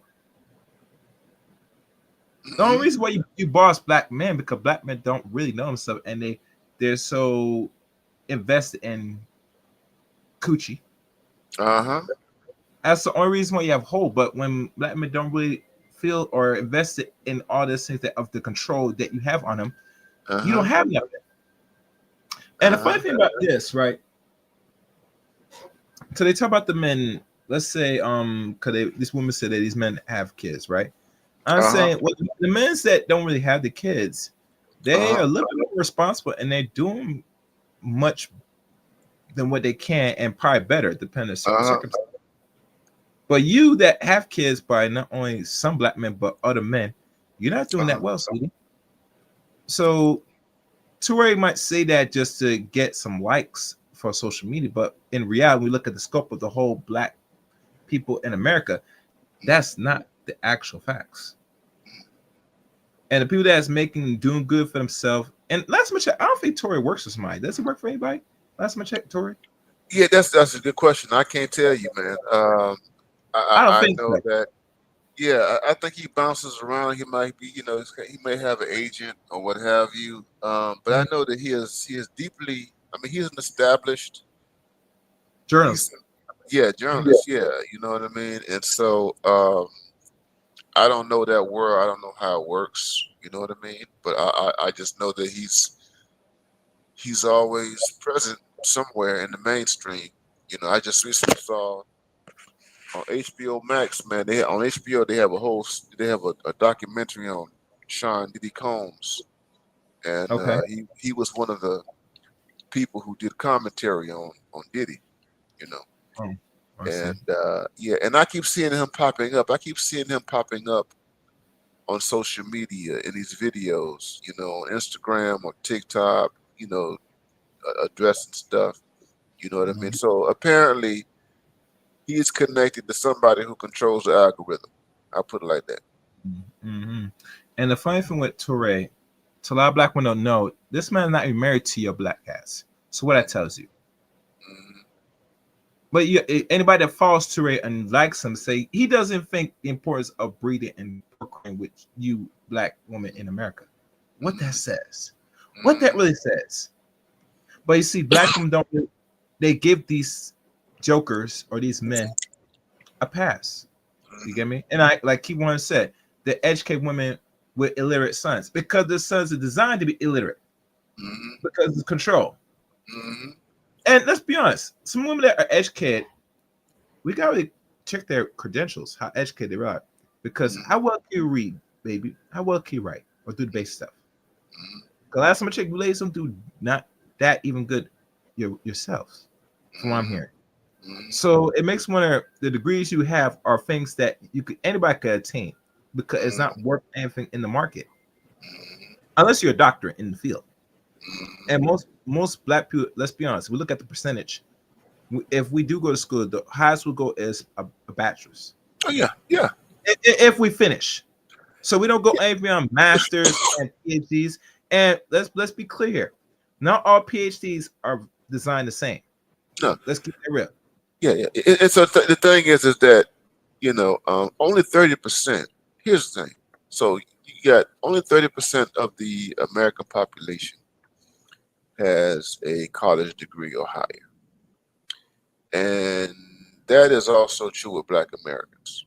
You know what I mean? So when people talk about Black people with college degrees and education, all that kind of stuff, you're talking about at best 30% of the Black population. You're not talking about 40 or 50 or 60.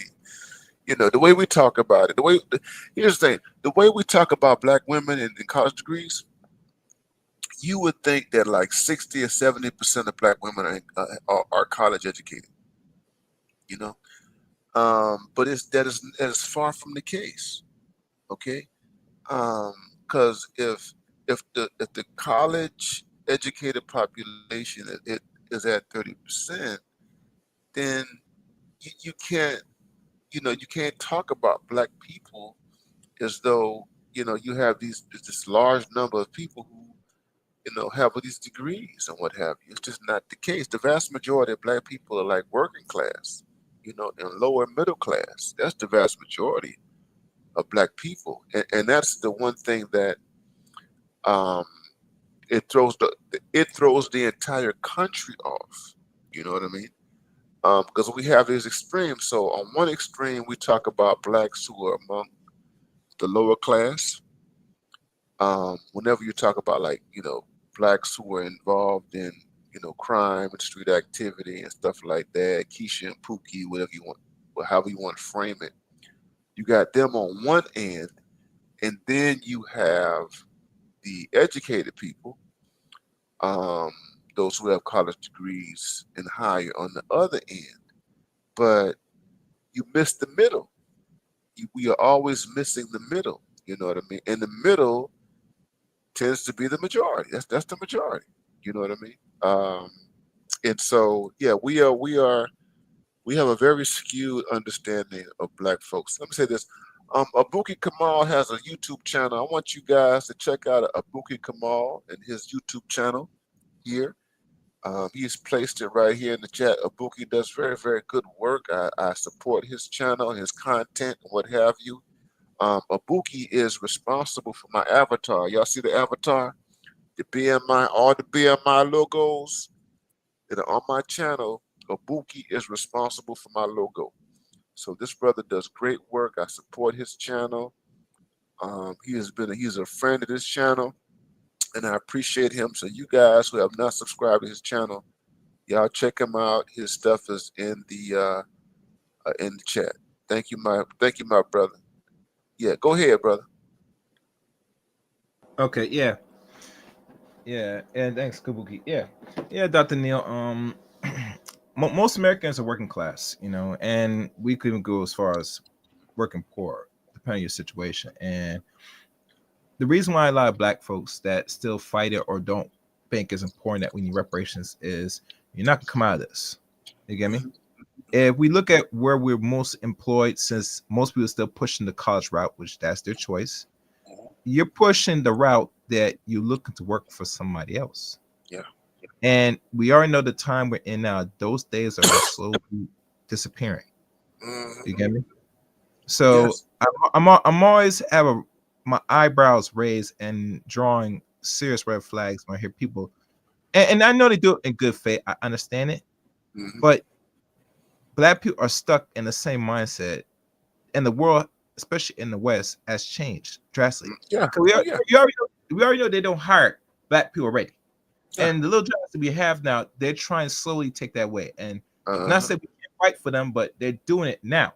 You get Mm-hmm. me? So if you're going to college, right, so you're promoting, I'm sorry to say, permanent quarantine with debt. Mm-hmm. 'Cause one time, and you noticed, Dr. That when Obama was in office, he Mm-hmm. signed off legislate by law, by Mm-hmm. legislation, that you can no longer default on student loan debt. That Mm-hmm. same year, it came around and was created, we call it Mm-hmm. digital currency. So Mm-hmm. they're already planning, saying Mm-hmm. that we had to, since we have a surplus of people, some that we don't want anyway, and the ones that we our people we deal with, we'll deal with if we accordingly. That we're going to debt these people and put them in the ground permanently with full of debt, which they cannot come on recover. Mm-hmm. Now let's go to black women. They hold the most student loan debt. Black people, we are debt, but the one that holds most, if we look at the percentage and people can pull up, I guarantee the black woman holds student loan debt.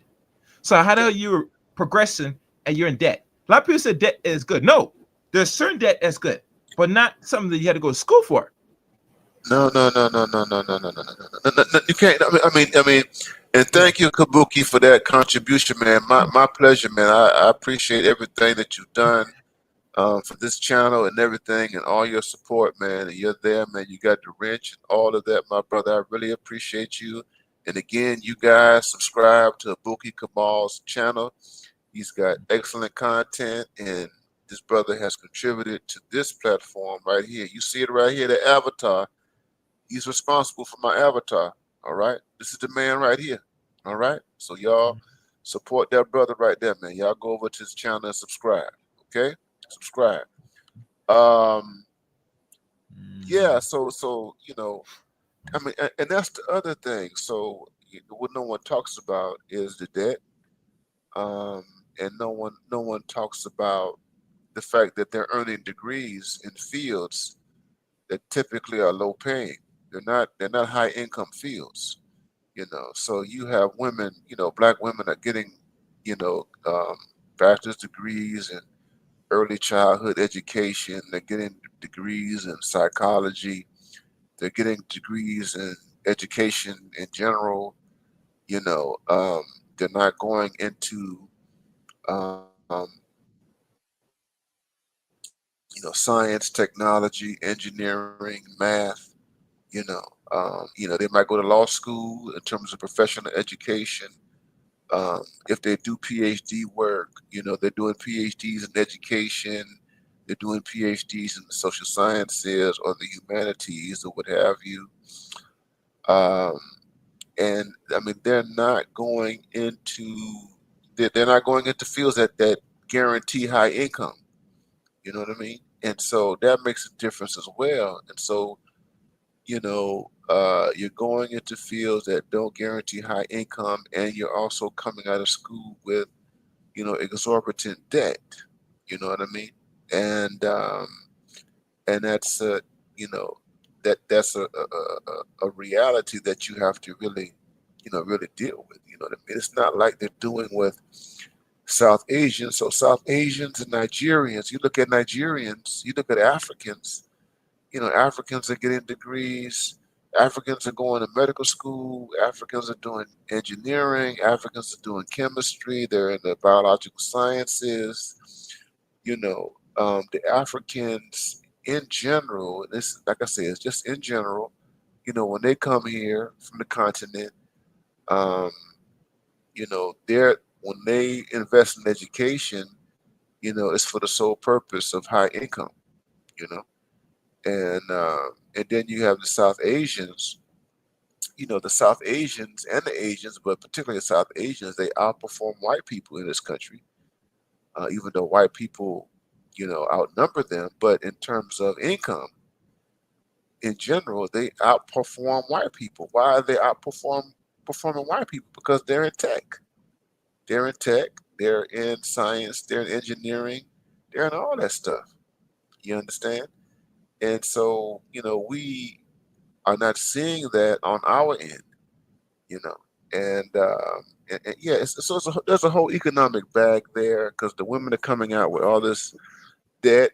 On top of that, I'm just gonna be honest with you. That, even if they earn decent income, um, they hamper themselves with more debt, more consumer debt, and on top of that, um, you know, as a group, they just tend to be poor money managers. They're not the best at money management, at savings and investing and other things like that. They're always overhead when it comes down to just overall, debt. So, and they're doing it by themselves. They're trying to do it by themselves. Um, and so, when you say that we don't talk about that, yeah, we don't talk about that. And the reason why we don't talk about that is because we are afraid to offend people. We're afraid to offend women, to offend the women. And to point out that you know in your mind you think you're a boss, because you have a degree in psychology or whatever, but And think economically about you're not there. and you mentioned, and has anybody looked into the percentage of what degrees black women really hold? Because that's something I have to really examine, and it better be something that is very useful that you don't have to worry about automating for a few, like a decade or two. I don't know if anybody research what is the thing that black women hoard the most, and once we know that, we could say, okay, now we can see what the problem is. You get me? And Mhm. really, truly, if black women are in the higher fields, then obviously, what hope you have for the black boys? Because that requires certain discipline, that will Mhm. require certain studying. And if you're a person that's in the higher demand fields, right, that means you expect the children that you're going to produce should be either close to it or even better. Yeah, absolutely. Yeah, And yeah, that's yeah, and yeah. think about And again, the other part of it is that we're still dealing with a small, really, a percentage of the black population, right? Because you're not dealing with, you only dealing with, like I said on the before, 30% of black people have a college degree or higher. Okay, so you can't. Black women with college degrees get the most publicity in terms of like professional achievement and what have you. You but they don't represent the vast majority of black women.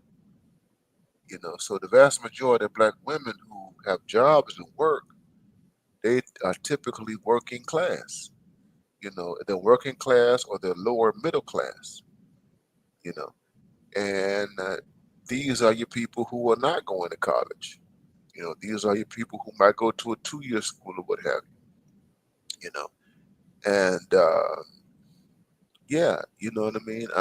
And these are the people who really don't get represented. In a very, very serious way. We don't talk about them in a very, very serious way. Not like we do the professional women. So you look at a Jasmine Crockett, and the public perception is that you have a whole bunch of women. You got like you look at a Jasmine Crockett in Texas, and it's like, okay, she's representative of the vast majority of black women. And the reality is that even though you have a good number of black women who are in politics, they still belong to a relatively small group. You understand? That gets a lot of media attention. That's the thing. So the professional black woman gets more media attention, more media push. She has more branding than any other population of black women. You see, um, Now, with that being said, this small group of black women do have made a dent on American culture. They've made a dent. Their presence has been felt in American society. At um, the level of all American institutions, educational institutions, corporate institutions, media institutions, so on and so forth. You know, so this 30% is a significant. They've made a significant impact over the last um, 35 to 40 years. So I don't want to minimize that. That's a real thing.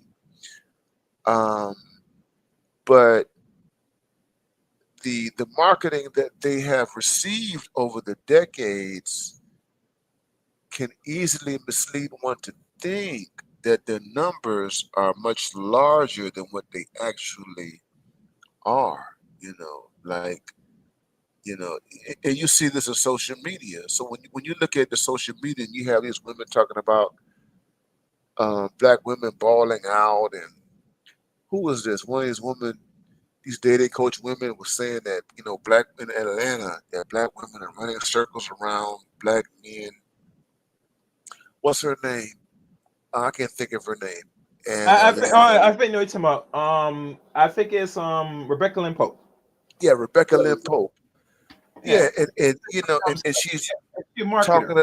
Yeah, so she's talking about all these black women who are making 100,000 a year and more and that kind of thing. Um, I mean, you have to look at people like that with a side eye. I think there's a special term in psychology called when they say, well, I have a few friends that's doing well, so I look at the few friends in my circle as a majority. Don't you agree, Dr. Neil? That's when she talked about that thing. Some friends that make 100,000 in Georgia, Miss Pope. But is Georgia, that in Atlanta? In Atlanta, Georgia, in Atlanta. Atlanta. But is that the majority black women in America? Yeah, see, the problem is they're not asking these ladies, Dr. Neil, the actual question. Is this the whole? If they're saying, well, what's the percentage? If you ask a person that tells me you don't know the answer, but we'll tell you the answer, the master has been telling it, especially black master. No, you're not the whole doing well. No, you're not. No. I mean, and that's the thing. I mean, Atlanta is not representative of Black America. Exactly. Okay, it is not representative. Houston, Texas, right now, Houston, Texas was a lot of black people that a lot of stuff going on in Houston. Houston, Texas is not representative of Black America. You understand what I'm saying? It's just not. And what happens is that you have people who are in those places, and they have media shine, and spotlight and all that kind of stuff. And when they talk about black people, they're talking from the standpoint of living in Houston or living in Atlanta. You know what I'm saying? But not from the standpoint that is much broader. You know. So that's one of the problems that you have, because when you think about people who make $100,000 a year, I mean, the median the median income, and people can do this on your own research. I mean, the median income of a family in the U.S. the last time I checked was like $50,000 a year. I'm talking about a family, That's the total. a family, not a singular person, but a family. A whole family. Okay? Yeah, $50,000. Okay. So when Rebecca Lynn Pope talks and she's like, "Oh my God, I'm surrounded by all these black women who are making $100,000 and plus," you know what I mean? It's an aberration. It's not. You cannot take that too seriously. You understand? But the point I'm trying to make is that this is the image that is projected. I'll give you the other side of it. It's like, if you look at hip hop, you look at the entertainers, and you think, and you come to the conclusion that the entertainers represent black people, right? All the singers, the rappers, and all that kind of stuff. Um, you would conclude that their numbers are larger than what they are. And what I mean by that is that black entertainers represent a very small fraction of the black population, but their media, what the attention that they get can easily lead anyone who's an outsider to think that their numbers are much bigger. You understand? It's like Yeah. with with basketball players, professional basketball players, and professional football players. So when you turn on the TV, during the fall, you're seeing professional football. You turn on the TV, around this time, you see professional basketball. You see all these teams, and and just based on the media attention, if you're not informed, you would think that these black men who play basketball and football, you think that their numbers are enormous. You know what I mean? Gigantic. You know what I mean? But their numbers are not gigantic. You're talking about a very small fraction of the black male population. You're not talking about, you know, LeBron and his sons.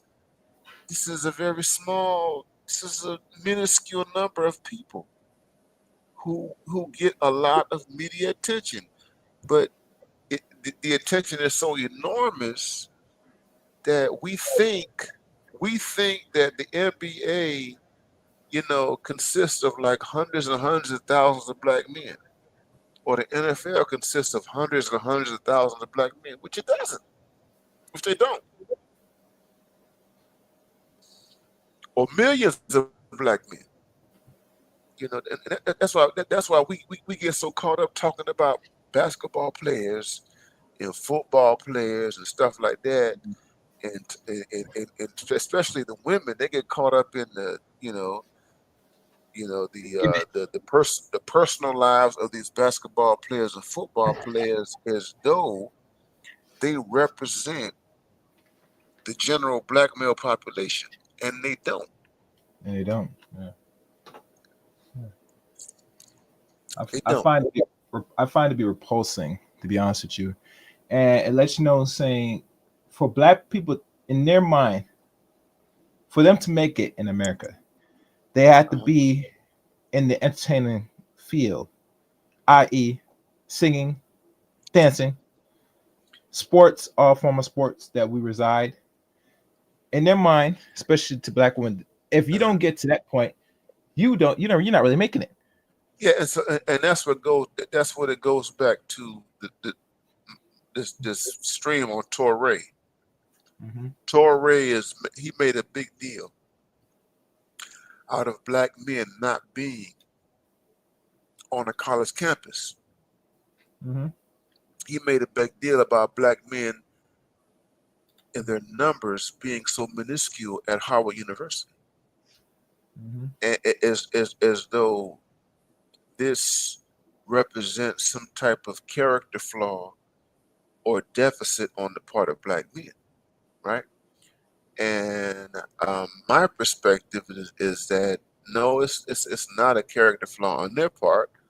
Number one, it's an indictment on the society, um, because it has deterred black men from this path. Number one, but number two, um, it belittles uh, those black men who choose a different path and who do well by choosing a different path. That is that you have black men who go to 2-year schools, you have black men who become apprentices, you have black men who they forego 4 years of education with all the debt and all this kind of stuff, and they do something else. And you have men who become successful and proficient at what they do, and they don't need a college degree to do it. You understand what I'm saying? And they make money. I mean, you have men who are in the skilled trades, welders, plumbers, electricians, the HVAC people. They make more money, exponentially more money than people who have college degrees. You see, a plumber. I mean, a plumber makes significantly more money than a woman who teaches in a public school or a woman who has a master's degree in counseling. And you got a lot of black women, they pursue counseling, or she might, she's in human resources and all that kind of stuff. A plumber and a carpenter, they make more money than that woman who works in human resources. They make more money than them. The carpenter makes more money. The plumber makes more money. You understand? The surveyor makes more money. The guy who works on the construction, he's doing the construction, he makes more money. You know, and but we don't talk about that. And that's because of ignorance. It's ignorance all across the board. And and black female ignorance is off the charts because they never consider the fact that there's some guy out there who's doing HVAC, or he's doing plumbing or carpentry, who makes as much or even more money than a black woman who has a law degree. It never crosses their mind. You see, it never crosses their mind. It's a real thing, man. You know. Yeah. Keep 100 says his boy kills an HVAC every summer. That's the money. That's the money. But listen, man, it's getting late, man. Do you wanna wrap up, my brother? No, that's it. That's it. The words. This Yeah, has been man. wild. I appreciate you. I was hoping more people would, chime in on this one, because this is something to be discussed. Because this is the old talking. This is the same argument. This is the same talking points. This is the same programming, if I like to say it. That program is dead. I'm sorry. Much people want to hear or not. Yeah. I tell most black people, if you're going to do this college route, I would highly advise think long and hard. And if you're going to do it and you're going to put yourself in debt, you better think even harder on that. I tell people many times, if you're not getting something that is really demanding and hoping that the market is good in the next 5 or 10 years, then you could probably take it, risk it. But overall, as long as black people still play the same game under these so-called white supremacist rules, which they control infrastructure, you're going to come out snake eyes. You're going to lose. I mean, they're already showing already that they don't want to even employ most black people anyway. If they're employing black women, they'll do it in regards to the so-called DEI. But we all know DEI only was effective for their own group of people to keep the money. Have you noticed one thing before in this Dr. Most of these so-called stipulations they put is to keep empowering their group of people. You ever notice that? Oh yeah, of course. And black people never see it say, if you put this for the betterment of people of so-called color, then it should empower people of color, period. We should not be seeing these people that's in our spaces to take more out of the pot of pie or the pot of money that we barely get. It should be distributed properly, evenly. But we all know that's not how they work. That's something for people to think on. And I just subscribed to Akabaki's channel. I didn't know he had a channel, so all right. Thank you, Dr. Appreciate you, man. Good to see you, man. Take care, brother. We'll see you, man, soon. Yeah.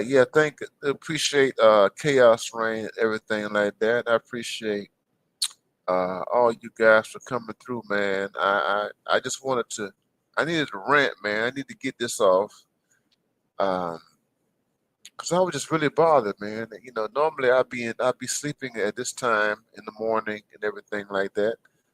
But I had to say something about this guy, Toré, who I've watched for years now, and this guy, he's consistently bothered me. He's consistently bothered me. I've never really shared his takes on things. I don't like his perspective. Um, and when he weighed in on black men in higher education, I was like, what is this? What is this? You know, and what he said was not very, very enlightening with respect to the black male situation. Um, at any rate, brothers, I appreciate y'all, man. Y'all get the likes up. I'm glad that you guys were out here this evening, and I look forward to the next time when we are uh, together, uh, and do this again. I have an upcoming stream on Friday that's planned, where I'm going to talk about Angela Rye and talk about Andrew Gillum and Tiffany Cross and the Native Land podcast that they have, which really, kind of riffs on what we're talking about right here, because they're really concerned about black men leaving the Democratic Party. Um, they're concerned about that in general, but they're also, at least Tiffany Cross is concerned about um, the gender divide between black men and black women. Tiffany Cross thinks that podcasts. Tiffany Cross thinks that the black manosphere and the manosphere had an impact on the 2024 election. I agree with her. I agree. But she says it in this podcast. She really thinks that the stuff that has been happening in our space, in other spaces, um, affected the outcome of the 2024 election. Um, I think it did. Anyway, that's scheduled for Friday, and that's 7:15 Friday Eastern Standard Time. And I hope that um, you guys are there. Anyway, I'm going to get on out of here, guys. You all get your rest or whatever. It's 2 a.m. Eastern Standard Time here, man. I'm up longer than I anticipated. But I will see you guys real soon. I am BMI 3000 Reloaded. Don't forget to like the broadcast on your way out. And if you want to contribute to what goes on here, man, via Cash App, $ BMI 3000, Cash App, $ 3000. I am out of here. Take care, guys. Peace.